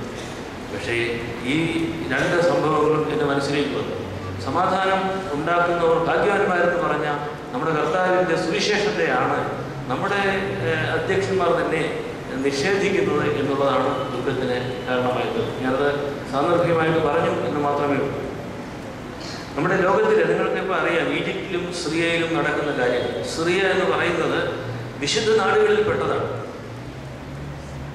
അവിടെ 2011 അവസാനം 11 ഒക്ടോബറിൽ അവിടെ ചെന്ന് നമ്മുടെ പാത്രികസ് ബാവായെ അദ്ദേഹത്തിൻ്റെ ആസ്ഥാനത്ത് പോയി കണ്ടു. ഡമാസ്കസിലല്ല അദ്ദേഹം താമസിച്ചുവിട്ടു. ഡമാസ്കസ് താമസിക്കാൻ പ്രയാസം, ഒരു ചെറിയ സ്ഥലമാണ്. ഒരു കാർ പാർക്ക് ചെയ്യാൻ പോലുള്ള അവസരം അവർ കൊടുക്കുകയില്ല. അത് അത്രയധികം പ്രയാസമുള്ള സ്ഥലമാണ്. അതുകൊണ്ട് ഗ്രാമപ്രദേശത്ത് ഡമാസ്കസിൽ നിന്ന് മാറി അദ്ദേഹം ഒരു സെമിനാരി എന്നുള്ള പേരിൽ ഒരു കെട്ടിടം വെച്ചു. അവിടെയാണ് അദ്ദേഹത്തിൻ്റെ ആസ്ഥാനം. അവിടെ അദ്ദേഹത്തെ കണ്ട് വളരെ ഹൃദ്യമായിട്ട് എന്നോട് 2011 സംസാരിച്ചത്. അപ്പം ഞാൻ അദ്ദേഹത്തെ കാണുമ്പോഴൊക്കെ പറയുന്നത് ഈ സഭയിലെ സമാധാനത്തെക്കുറിച്ചാണ്. അപ്പം അദ്ദേഹത്തോട് പറയും, നിങ്ങളവിടെ ഒരു ധാരണ ഉണ്ടാക്കി ഞാൻ ആ കൂടെ നിന്നോളാം, എനിക്ക് സമാധാനമാണ് വേണ്ടത് എന്ന് അദ്ദേഹം എപ്പോഴും പറയും. നിർഭാഗ്യവശാൽ ഇവിടെ അങ്ങനെ ഒരു ചുറ്റുപാട് ഉണ്ടായില്ല. അതുകൊണ്ടാണ് നീണ്ടുപോകുന്നത്. അപ്പം നമ്മുടെ കാര്യങ്ങളൊക്കെ അദ്ദേഹത്തോട് പറയുമ്പോൾ അദ്ദേഹം നിസ്സഹായന രൂപത്തിൽ പറഞ്ഞത്. ഇവിടുത്തെ ചില പ്രത്യേകമായ താല്പര്യങ്ങളുടെ മുൻപിൽ അദ്ദേഹത്തിന് വലിയ ശക്തി കാണിക്കാനായിട്ട് സാധിക്കാത്ത ഒരാളാണ്. ഞങ്ങളവിടുന്ന് 2011 പോകുന്നതിന് ഏതാനും മാസങ്ങൾക്ക് അവിടെ യുദ്ധമാണ്. 2.5 വർഷമായി. 2.5 വർഷം കഠിനമായ ആഭ്യന്തര യുദ്ധമാണ് സിറിയയിൽ നടക്കുന്നത്. അവിടെ പ്രസിഡന്റിനെതിരായിട്ട് പ്രതിപക്ഷം അല്ലെങ്കിൽ റിബൽ ഭാഗമാണ് എങ്കിൽ പോലും ഈ രണ്ട് കൂട്ടരും ക്രൈസ്തവർക്കെതിരാണ്. അവിടെ അധികം ക്രൈസ്തവരെന്ന് നിങ്ങൾക്കറിയാം. നമ്മുടെ സുറിയാനി സഭാഗം എന്ന് പറയുന്നത് വളരെ കുറച്ചേ ഉള്ളൂ. പക്ഷേ അവിടെയാണ്, ഡമാസ്കസിലാണ് ആസ്ഥാനം. അത് സിറിയയിലെ ആലപ്പോ എന്ന് പറയുന്ന പുരാതനമായ നഗരമാണ്. ആലപ്പോയിലെ ബിഷപ്പിനെയാണ് തട്ടിക്കൊണ്ടുപോയത്. നിങ്ങൾ രണ്ട് ബിഷപ്സിനെ അവരെ കിഡ്നാപ്പ് ചെയ്യുന്നതായിട്ട് പേപ്പറിൽ നിങ്ങൾ വായിച്ചു. ഒന്ന് അന്ത്യോക്യൻ ഗ്രീക്ക് പാരമ്പര്യത്തിലുള്ള അന്ത്യോക്യൻ സുറിയാനി സഭയിലെ, മറ്റേത് സുറിയാനി പാരമ്പര്യത്തിലുള്ള നമ്മുടെ പാരമ്പര്യത്തിലുള്ള ബിഷപ്പിനെയാണ്. ആലപ്പുഴയിലെ ഇബ്രാഹിം മാർ ഗ്രിഗോറിയോസ് എൻ്റെ ഒരു സുഹൃത്താണ്. ഞങ്ങൾ ഒരുമിച്ച് പഠിച്ചിട്ടുള്ളതാണ്. 10-30 വർഷമായിട്ട് നല്ലവണ്ണം അറിയാം. ഞാനവിടെ അദ്ദേഹത്തിനോട് താമസിച്ചിട്ടുണ്ട്. ഇവിടെ വലിയ സമരങ്ങളും ബഹളങ്ങളും ഒക്കെ നടക്കുമ്പോഴും അദ്ദേഹത്തിൻ്റെ പള്ളിയിൽ കുർബാനയ്ക്ക് കൊണ്ടുപോവുകയും അദ്ദേഹം തന്നെ എന്നെ പാത്രീസ് ബാബായുടെ അടുത്ത് കൊണ്ടുപോയി. ഞാൻ പറയാം, അത്രയധികം ആത്മാർത്ഥമായിട്ടുള്ള ഒരു ബന്ധം ഉണ്ടായിരുന്നു. ഇവിടെ സമാധാനം ഉണ്ടാകണമെന്ന് ആഗ്രഹിച്ചിരുന്ന ഒരു വ്യക്തിയാണ്. ഇവിടെ ഇപ്പോൾ നടക്കുന്നത് ശരിയായ സംഗതിയല്ല. ഇവിടെ വീണ്ടും ഒരു കാതോലിക്കായ വാഴിക്കുകയും ഇവിടെ ജനങ്ങളെ തമ്മിൽ ഭിന്നിപ്പിക്കുകയും പള്ളികളിൽ വഴക്കുണ്ടാക്കുകയും ചെയ്ത് തെറ്റാണെന്ന് ബോധ്യമുള്ള ഒരാളായിരുന്നു അദ്ദേഹം. നിർഭാഗ്യവശാൽ അദ്ദേഹത്തെയാണ് തട്ടിക്കൊണ്ടുപോയത്. അദ്ദേഹത്തെ ജീവിച്ചിരിക്കുന്നോ മരിച്ചോ എന്നുള്ളത് നമുക്ക് ഒരു അറിവും നമുക്ക് ലഭിച്ചിട്ടില്ല. അപ്പോൾ സിറിയയിലെ സഭയിൽ ഇപ്പോൾ കാണുന്നത് അവിടെയുള്ള ആളുകൾ എല്ലാവരും തന്നെ പോയി. അവർ അഭയാർത്ഥികളായിട്ട് പുറത്തേക്ക് പോയി. അത് യൂറോപ്പിലും അമേരിക്കയിലും ഒക്കെ അവർ പോയി. അവരെല്ലാം സ്വീകരിക്കുന്നുണ്ട്. അവിടെ മാർപ്പാപ്പ തന്നെ ഒരു കൽപ്പന ഇറക്കി അവിടെ നിന്ന് വരുന്ന അഭയാർത്ഥികളെ എല്ലാ സ്ഥലങ്ങളിലും സ്വീകരിക്കണമെന്ന്. അതുകൊണ്ട് ഇനിയിപ്പോൾ ഈ അവിടുത്തെ യുദ്ധം അവസാനിക്കുകയും പാത്രീസ് ബാബായും ഒക്കെ തിരിച്ചങ്ങോട്ട് പോവുകയും ചെയ്താൽ അവിടെ സഭയെന്ന് പറയാനായിട്ട് ആളുകളാരുമില്ല. എൻ്റെ ഒരു അറിവ് അവിടെയുള്ള പല പള്ളികളും സ്ഥാപനങ്ങളും എല്ലാം തന്നെ നശിപ്പിക്കപ്പെട്ടു എന്നാണ്. അവിടെ ഗ്രീക്കുകാരുടെ അധീനതയിലുള്ള ഒരു സന്യാസ മഠമുണ്ട്, കന്യാസ്ത്രീകൾ താമസിക്കുന്ന ഒരു മഠമുണ്ട്. അത് പാറയ്ക്കകത്ത് കുത്തി എടുത്തിരിക്കുന്ന ഒരു വലിയ ഒരു മഠമാണ്.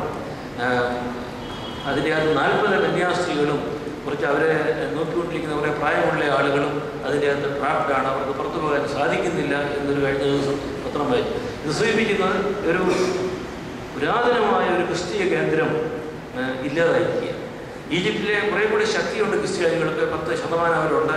അവർ വലിയ ഭക്തിയുള്ളവരും ധൈര്യമുള്ളവരും ഒക്കെ ആയതുകൊണ്ട് അവിടെ കുറച്ചൊക്കെ പിടിച്ചു നിൽക്കുന്നുണ്ട്. എങ്കിലും ഈ അടുത്ത കാലത്ത് 20-ലധികം പള്ളികൾ കത്തിച്ചു കളഞ്ഞു എന്ന് നിങ്ങൾക്കറിയാം.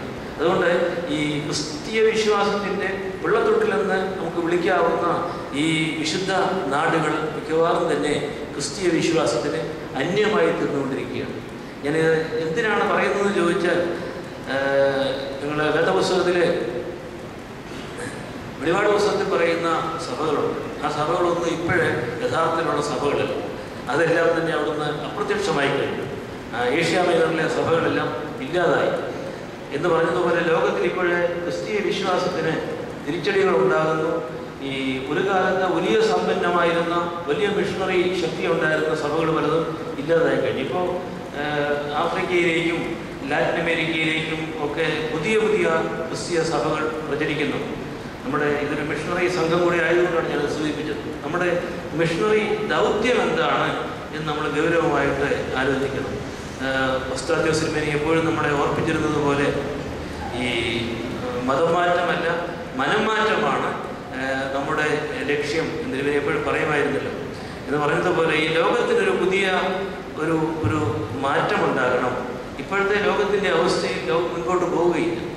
അടുത്ത ഒരു 20-30 വർഷങ്ങൾക്കൊന്നും ഈ ഓയിൽ മുഴുവൻ തീരും. നമ്മളിപ്പോൾ ഗൾഫിൽ നിന്ന് കുഴിച്ചെടുത്തുകൊണ്ടിരിക്കുന്ന ഈ പെട്രോളിയം തീർന്നുകൊണ്ടിരിക്കുകയാണ്. അത് തീരുക എന്ന് പറഞ്ഞാൽ അതിന്മേലാണ് ഇപ്പോഴത്തെ ഈ പുതിയ സംസ്കാരമെല്ലാം പടുത്തുയർത്തിയിരിക്കുന്നത്. നമ്മുടെ സമ്പത്തും നമ്മുടെ സൗഭാഗ്യങ്ങളും നമ്മൾ ഉപയോഗിക്കുന്ന വസ്ത്രങ്ങളും നമ്മൾ കഴിക്കുന്ന ഭക്ഷണവും ഒക്കെ പടുത്തുയർത്തിയിരിക്കുന്ന ഈ പെട്രോളിയത്തിന്മേലാണ്. അതില്ലാതാകുമ്പോൾ എനർജി നഷ്ടപ്പെട്ട് ഈ ലോകം എങ്ങനെയാവും എന്നുള്ളതാണ് ഒരു വലിയ ചോദ്യം. ഇതൊക്കെ അധികം താമസിയാതെ സംഭവിക്കാൻ പോകുന്നതാണ്. ഇങ്ങനെ ഒത്തിരി കാര്യങ്ങൾ എടുത്തു നോക്കുമ്പോൾ നമ്മുടെ ലോകത്തിന് ഒരു പുതിയ പ്രത്യാശ ആവശ്യമാണ്. ഈ ലോകത്തിന് ഒരു പുതിയ ദർശനം ലഭിക്കേണ്ടതുണ്ട്. അതുകൊണ്ട് നമ്മുടെ ഈ കുഞ്ഞുങ്ങൾക്ക് നമ്മളത് നല്ല വിദ്യാഭ്യാസവും അറിവുമൊക്കെ കൊടുക്കുന്നുണ്ട്. അവരെ നമ്മൾ ദർശനമുള്ളവരായിട്ട് വേണം വളർത്താനായിട്ട്. അവർക്ക് ആധ്യാത്മികമായ പരിശീലനം നമ്മൾ കൊടുക്കുമ്പോൾ അവരുടെ സ്വന്തം കാര്യം നേടാൻ വേണ്ടി മാത്രമുള്ള വെറും കരിയർസത്തിന് വേണ്ടി അവരെ നമ്മളെ പരിശീലിപ്പിക്കരുത്. അത് നമുക്ക് അവസാനം നിരാശയുണ്ടാകും. ഇപ്പം തന്നെ കഴിഞ്ഞ ദിവസം സുഗതകുമാരി, ഞാൻ കഴിഞ്ഞ ദിവസം മാർത്തോമ സഭയിലെ വൈദികരുടെ സമ്മേളനത്തിന് തിരുവനന്തപുരത്തിന് പോയത്. അവിടെ സുഗതകുമാരി വന്ന് പ്രസംഗിച്ചപ്പോൾ എത്ര ലക്ഷം വീടുകളാണ് ഈ കേരളത്തിൽ ആരും വലിയ വീടുകളാണ് താമസിക്കാതെ കിടക്കുന്നതെന്ന് അവർ സങ്കടത്തോടെ പറയുകയുണ്ടായി. അപ്പോൾ നമ്മുടെ കേരളത്തിലും ഇന്ത്യയിലും ലോകത്തിലും മുഴുവൻ ഒരു വലിയ മാറ്റം വരാൻ പോവുകയാണ്. ഈ മാറ്റം ഒരുപക്ഷെ ഒരു പ്രവാചകൻ എന്നുള്ള നിലയ്ക്കായിരിക്കാം മാർപ്പാപ്പ തിരിച്ചറിഞ്ഞെന്ന് എനിക്ക് തോന്നുന്നു. അതുകൊണ്ട് അദ്ദേഹം ഈ ബാഹ്യമായ ആഡംബരങ്ങളെല്ലാം മാറ്റിവെച്ചിട്ട് ഏറ്റവും ലളിതമായിട്ട് സാധാരണക്കാരോട് ചേർന്ന് പ്രവർത്തിക്കാനായിട്ട് ജീവിക്കാനായിട്ട് തീരുമാനിച്ചത്. നമ്മുടെ പരിശുദ്ധ ഭാവാതിരുമേനിയും ഒരു ലളിത ജീവിതത്തിൻ്റെ ഉടമയാണ്. നമ്മളത് മനസ്സിലാക്കുകയും ഒരു പുതിയ ദർശനം നമ്മുടെ സഭയ്ക്ക് നൽകുവാനായിട്ട് നമുക്ക് സാധിക്കുകയും വേണം. ഈ ഒരിക്കൽ കൂടി എനിക്കിത്രയും സമയം ഇവിടെ തന്ന നിങ്ങളോടെല്ലാവരോടും ഞാൻ വളരെയേറെ നന്ദിയും സ്നേഹവും അറിയിക്കുന്നു. ഞാനിവിടെ പറയാൻ ഉദ്ദേശിക്കുന്ന പല കാര്യങ്ങളുമല്ല ഇവിടെ ഇപ്പോൾ പറഞ്ഞത്. സന്ദർഭത്തിൻ്റെ ആ ഒരു പ്രാധാന്യം കണക്കിലെടുത്തുകൊണ്ടാണ് മാർപ്പാപ്പായുടെ പരിശുദ്ധ ഭാവത്തിൽ കണ്ട കാര്യം പറഞ്ഞത്. മറ്ററിയാൻ മറ്റു മാർഗങ്ങൾ നമുക്കില്ല. നിങ്ങളെല്ലാവരും സഭയ്ക്ക് വേണ്ടിയും ലോകത്തിന് വേണ്ടിയും പ്രാർത്ഥിക്കണം. ആദ്യമേ സൂചിപ്പിച്ചതുപോലെ നമ്മുടെ ലോകത്തിൽ സന്തോഷമുള്ളവരെക്കാൾ കൂടുതൽ ദുഃഖമുള്ളവരാണ്. അതുകൊണ്ട് ആ ദുഃഖം നീക്കാനായിട്ട് അന്ധകാരത്തെ നീക്കി പ്രകാശവും പ്രസന്നതയും നമ്മുടെ ലോകത്തിൽ നൽകുവാൻ നമുക്കൊക്കെ സാധിക്കും. നമ്മുടെ ചെറിയ വാക്കുകൊണ്ടും നമ്മുടെ പുഞ്ചിരി കൊണ്ടും നമ്മുടെ നല്ല ചിന്ത കൊണ്ടും നല്ല സ്വപ്നങ്ങൾ കൊണ്ടും അത് സാധിക്കും. ദൈവത്തിൻ്റെ പരിശുദ്ധാത്മാവ് നമ്മെ സഹായിക്കട്ടെ എന്ന് മാത്രം പ്രാർത്ഥിച്ചുകൊണ്ട് എൻ്റെ വാക്കുകൾ അവസാനിക്കും.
പ്രസിഡന്റിനായിട്ട് പശ്ചിമേഖല അസോസിയേഷൻ പ്രസിഡന്റ്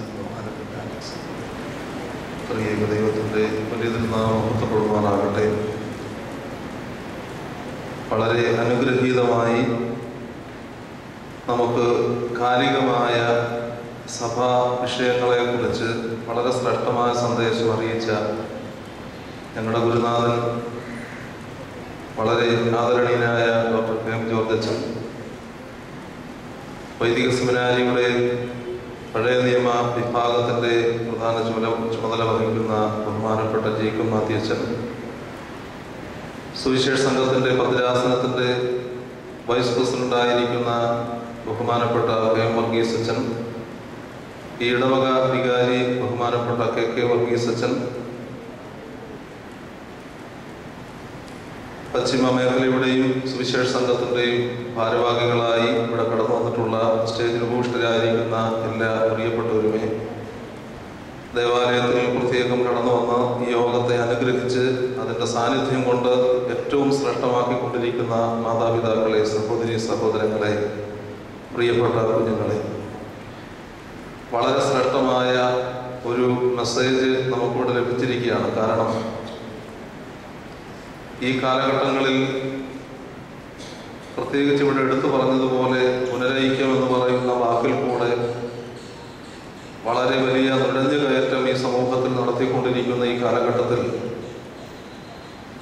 മെറ്റീരിയലായിട്ടുള്ള വളർച്ചകളോ അതുപോലെയുള്ള പലതും കണ്ട് മലങ്കര സഭയുടെ മക്കൾ എവിടൊക്കെയോ അല്പം നിരാശകൾ ചിലരുടെയൊക്കെ മനസ്സിൽ തോന്നുന്നുണ്ട്.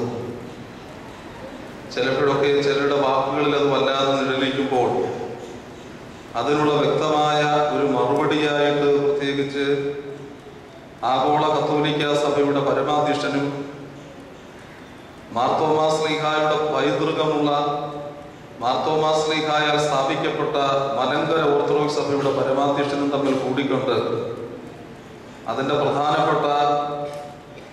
വളരെ പ്രധാനപ്പെട്ട ചുമതല അതിനുവേണ്ടി ഒരുക്കി വഹിച്ച ബഹുമാനപ്പെട്ട കെ എം ജോർജ് അച്ഛൻ നമ്മുടെ മുമ്പിൽ അവിടെ നടന്ന കാര്യങ്ങൾ അതുപോലെ ഒരു ദൃക്സാക്ഷി വിതരണമായി നമ്മൾ നേരിട്ട് കണ്ടിരിക്കുന്നതിന്റെ ഒരു പ്രതിഫലനമായിട്ടുള്ള ഒരു റിപ്പോർട്ടാണ് നമുക്കിപ്പോൾ ഇവിടെ ലഭിച്ചിരിക്കുന്നത്.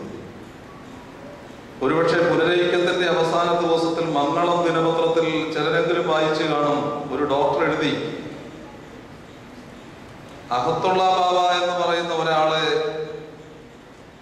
കൊച്ചി കടലിൽ എവിടെയോ ഒന്ന് കെട്ടി അല്ലെങ്കിൽ അവിടെ മുക്കിക്കൊന്നു എന്ന് എന്തോ ഒരു ധാരണ കേട്ടപ്പോൾ വികാരഭരിതരായ മലങ്കരയുടെ മക്കൾ പോയി നടത്തിയതാണ് കൂനൻ കുരിശ് എന്ന് തെറ്റായിട്ട് എഴുതിയിരിക്കുന്ന ഒരു വാക്ക് നിങ്ങൾ ചിലരെങ്കിലും വായിച്ചു കാണും. ഇവിടെ നോക്കുക, രണ്ട് പരമാധ്യക്ഷന്മാർ തമ്മിൽ ശ്രേഷ്ഠമായിട്ട് സ്വീകരിക്കുന്ന ലാളിത്യത്തിന്റെ അനുഭവം കാണുമ്പോൾ ഇതാണ് പരിശുദ്ധ സഭയുടെ പ്രത്യേകത എന്ന് നമുക്ക് അക്ഷരാർത്ഥത്തിൽ വെളിപ്പെടുത്തി തന്ന ഈ ദിവ്യ ദിവസം ഏറ്റവും സന്തോഷപ്രദമാണ്. ഇത് ഓണവാരത്തിന്റെ ഒരു സമാപനം മാത്രമല്ല, മലങ്കര സഭയിൽ പ്രത്യാശയുടെ ഒരു ദീപം തെളിയിക്കുവാനുള്ള ഒരു ആഹ്വാനമാണ് എന്ന് എനിക്ക് തോന്നിപ്പോവുകയാണ്. തീർച്ചയായിട്ടും ഈ അനുഭവത്തെ വളരെ ശ്രേഷ്ഠമായി കാണണം. വളരെ പ്രധാനപ്പെട്ട ഒരു സന്ദേശമാണ്. കത്തോലിക്ക സഭ മാത്രമല്ല, ലോകത്തുള്ളത് 12 ശിഷ്യന്മാരും 12 സ്ഥലങ്ങളിൽ കടന്നിരുന്നു എന്നുള്ള വലിയ ആഹ്വാനം. അതുകൊണ്ട് പുനരൈക്യം എന്നതിനപ്പുറം ഐക്യത്തിന്റെ കാഹളം മനുഷ്യർക്കുണ്ടാകട്ടെ എന്നുള്ള ആഹ്വാനം നമുക്ക് ഈ സന്ദേശത്തിൽ കൂടെ ലഭിച്ചു. ദൈവത്തെ സ്തുതിക്കുന്നു, സ്തോത്രം ചെയ്യുന്നു. 2 ദിനവൃത്താന്ത പുസ്തകം അതിന്റെ 10-ാം അധ്യായത്തിൽ ശലോമോൻ എന്ന് പറയുന്ന രാജാവ് ദൈവത്തിന് ആലയമൊക്കെ നിർമ്മിച്ച് അദ്ദേഹം ഈ ലോകത്തു നിന്ന് നാട് നീങ്ങിക്കഴിഞ്ഞിട്ട് അദ്ദേഹത്തിന്റെ മകൻ വന്നപ്പോൾ ജനമെല്ലാം കൂടെ പറഞ്ഞു, നിങ്ങളുടെ പിതാവ് ഒത്തിരി ഭാരം വെച്ചിട്ടുണ്ട്, ഭാരം കുറച്ചു തരണേ എന്ന് ജനത്തോട് പറഞ്ഞപ്പോഴേ ശലോമോന്റെ മകനായ പുതിയ രാജാവ് 2 പേരോട് അഭിപ്രായം ചോദിച്ചു എന്ന് അവിടെ കാണുന്നുണ്ട്. ഒന്ന്, പ്രായമുള്ള ആളുകളോട്, പക്വതയുള്ള ആളുകളോട്, പരിജ്ഞാനമുള്ള ആളുകളോട് അഭിപ്രായം ചോദിച്ചു. അവര് പറഞ്ഞു, ജനം അങ്ങനെ പറഞ്ഞെന്ന് വിചാരിച്ച് പേടിക്കേണ്ട. അവരോട് വേദപുസ്തകത്തിൽ അവിടെ 2 ദിനവൃത്താന്ത പുസ്തകം 10-ാം വാക്യത്തിൽ 10-ാം അധ്യായത്തിൽ ഒരു വാക്യത്തിൽ പറയുന്നു, രാജാവെ അങ്ങൊരു നല്ല വാക്ക് പറഞ്ഞാൽ മതി. പക്ഷെ അത് ആ രാജാവിനെ അങ്ങോട്ട് പിടിച്ചില്ല. രാജാവ് ഉടനെ ചെറുപ്പക്കാരും കൂടുള്ള അദ്ദേഹത്തിന്റെ പ്രായത്തിലുള്ള അപക്വതയുള്ള ആളുകളോട് ചോദിച്ചു, ഞാൻ എന്താ പറയണം? 3 ദിവസം അവധി കൊടുത്തിരിക്കുകയാണ്, അല്ലെങ്കിൽ കുറച്ചു ദിവസം കഴിഞ്ഞു വരാനാ പറഞ്ഞത്, എന്താ വേണ്ടത്? ചെറുപ്പക്കാരെല്ലാം കൂടെ പറഞ്ഞു കൊടുത്തു, നിന്റെ അപ്പൻ ഒരു തേളിനെയോ അല്ലെങ്കിൽ ചെറുതായിട്ടുള്ള ഭാരം അല്ലെങ്കിൽ കൊടുത്തതിന്റെ ഇരട്ടി ഭാരം, അതിന്റെ ഡബിൾ മടങ്ങ് ഭാരം ഞാൻ തരുമെന്ന് അങ്ങ് പ്രഖ്യാപിച്ചേക്കാം. അവിടെയാണ് വിഭജനം തുടങ്ങിയത് എന്ന് പഴയ നിയമത്തിന്റെ പണ്ഡിതനായ ജേക്കബാത്യത്തിലൊക്കെ ഉൾപ്പെടെയിരിക്കുന്ന ഈ സദസ്സ് കൃത്യമായിട്ട് ഓർമ്മിച്ചു പോവുകയാണ്. 2 രാജ്യങ്ങളായി വിഭജിക്കപ്പെടുന്ന അനുഭവം പോലും ഉണ്ടായത്. ഈ ശലോമോൻ ഒരിക്കലും വിഭജനത്തെ ആഗ്രഹിച്ച ആളല്ലല്ലോ. ശലോമോന്റെ മുമ്പിൽ ഒരു 2 അമ്മമാർ ഒരു കുട്ടിക്ക് വേണ്ടി നിൽക്കുമ്പോൾ തന്നെ പറയുന്നു, ഇതിന്റെ യഥാർത്ഥ ഈ കുഞ്ഞിനെ വിഭജിക്കരുത്. യഥാർത്ഥ അമ്മ പറഞ്ഞു, കുഞ്ഞിനെ വിഭജിക്കരുത്. മലങ്കര സഭ ഇത് തന്നെയാണ് പറഞ്ഞുകൊണ്ടിരിക്കുന്നത്. ഒരൈക്യത്തിന്റെ വലിയ കാഹളം സഭയിൽ ഉണ്ടാകട്ടെ, എല്ലാ സഭകളും ഒന്നിച്ചു ചേർന്ന് ദൈവനാമത്തെ മഹത്വപ്പെടുത്തുവാനിടയാകട്ടെ. അതിന് നമ്മുടെ മാവേലിക്കര ഭദ്രാസനത്തിന്റെ ഈ സുവിശേഷ സംഘം അതിന്റെ കർമ്മ മണ്ഡലങ്ങളിൽ കാഹളങ്ങൾ ഊതിക്കൊണ്ട് അനർഹളമായ യാത്ര തുടരുവാനുള്ള എല്ലാ ദൈവ ചൈതന്യവും ഈ മീറ്റിംഗിൽ കൂടെ നമ്മുടെ സ്ഥിരകളിലേക്ക് ലഭിക്കട്ടെ എന്ന് ആത്മാർത്ഥമായി പ്രാർത്ഥിച്ചുകൊണ്ട് ഈ മീറ്റിംഗിന് എല്ലാ ആശംസകളും മംഗളങ്ങളും നേർന്നുകൊണ്ട് ഈ മേഖലകളിൽ നടത്തിയ, ഈ മേഖലയിൽ പ്രത്യേകിച്ച് ഈ പ്രോഗ്രാം നടത്തുവാൻ തിരഞ്ഞെടുക്കുകയും കാര്യച്ചാൽ പള്ളി വളരെ സന്തോഷമായി ഇത് സ്വീകരിക്കുകയും ചെയ്തതിന് ഉള്ള എല്ലാ നന്ദിയും പ്രത്യേകമായി സമർപ്പിച്ചുകൊണ്ട് ഈ ചെറിയ വാക്കുകൾ നിർത്തുന്നു. ദൈവാനുഗ്രഹിക്കട്ടെ. ദീർഘമായ സമയം കൊണ്ട് ഈ മീറ്റിംഗ് പൂർണ്ണമാകണമെന്ന് ആഗ്രഹിക്കുന്നു. അടുത്തതായിട്ട് പ്രസംഗിക്കുന്നത് മാവേലിക്കര ഭദ്രാസന സുവിശേഷ സംഘത്തിൻ്റെ ഭദ്രാസന ജോയിൻറ്റ് സെക്രട്ടറി ആയിരിക്കുന്ന ബഹുമാനപ്പെട്ട എബ്രഹാം തോമസ്. ദൈവത്തിന് സ്തുതി. മാവേലിക്കര ഭദ്രാസന സുവിശേഷ സംഘത്തിൻ്റെ 2013 ഓണവാര സുവിശേഷ യോഗങ്ങളുടെ അവസാന ദിനത്തിലേക്ക് നാം കടന്നു വന്നിരിക്കുകയാണ്. ചുനക്കര ഗ്രിഗോറിയോസ് ദേവാലയത്തിൽ വെച്ചും കുന്നം സെൻറ് ജോർജ് ദേവാലയത്തിൽ വെച്ചും 2 മീറ്റിങ്ങുകളെ സെപ്റ്റംബർ 14, സെപ്റ്റംബർ 22 2 തീയതികളാണ് നടന്നു. ഇന്ന് മൂന്നാമത്തേതും അവസാനത്തേതുമായ മീറ്റിംഗ് ഇവിടെ വെച്ച് നടത്തുന്നു, പൂർത്തിയാകുന്നു. രാവിലെ ആരാധനയെ സംബന്ധിച്ച് അനേക ഭവനങ്ങൾ സന്ദർശിക്കുവാൻ ഇടയായി. 2013 ഈ ഓണവാര സുവിശേഷ യോഗങ്ങളിൽ കൂടി നമ്മുടെ ഇടവകകൾക്കും സുവിശേഷ പ്രവർത്തനങ്ങൾക്കും പ്രവർത്തകർക്കും ലഭിച്ച ഊർജം വരുംകാലങ്ങളിലെ കൂടുതൽ അനുഗ്രഹമായി സഭയ്ക്കും സമൂഹത്തിനും നമ്മുടെ ഇടവകൾക്കും സഭയ്ക്കും ലോകത്തിനും തന്നെയും ഉതകട്ടെ എന്ന് പ്രാർത്ഥിച്ചുകൊണ്ട് എല്ലാ ആശംസകളും സുവിശേഷ സംഘത്തിൻ്റെ പ്രവർത്തനങ്ങൾക്കും പ്രവർത്തകർക്കും സഭയ്ക്കും സമൂഹത്തിനും നേർന്നുകൊണ്ട് ഞാൻ വാക്കുന്നുണ്ട്. സംഗീതം കുമാരി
ഈ യോഗത്തിന് നന്ദി അറിയിക്കുന്നതിനായിട്ട് ഈ മേഖലയുടെ സുവിശേഷ സംഘം സെക്രട്ടറി, ഈ മലങ്കര സഭയുടെ മാനേജിംഗ് കമ്മിറ്റി അംഗമായിരിക്കുന്ന ബഹുമാനപ്പെട്ട ശ്രീ എസ് അന്തച്ചൻ കൊല്ലമല അവരുടെ നാമത്തിന് ഉണ്ടായിരിക്കട്ടെ.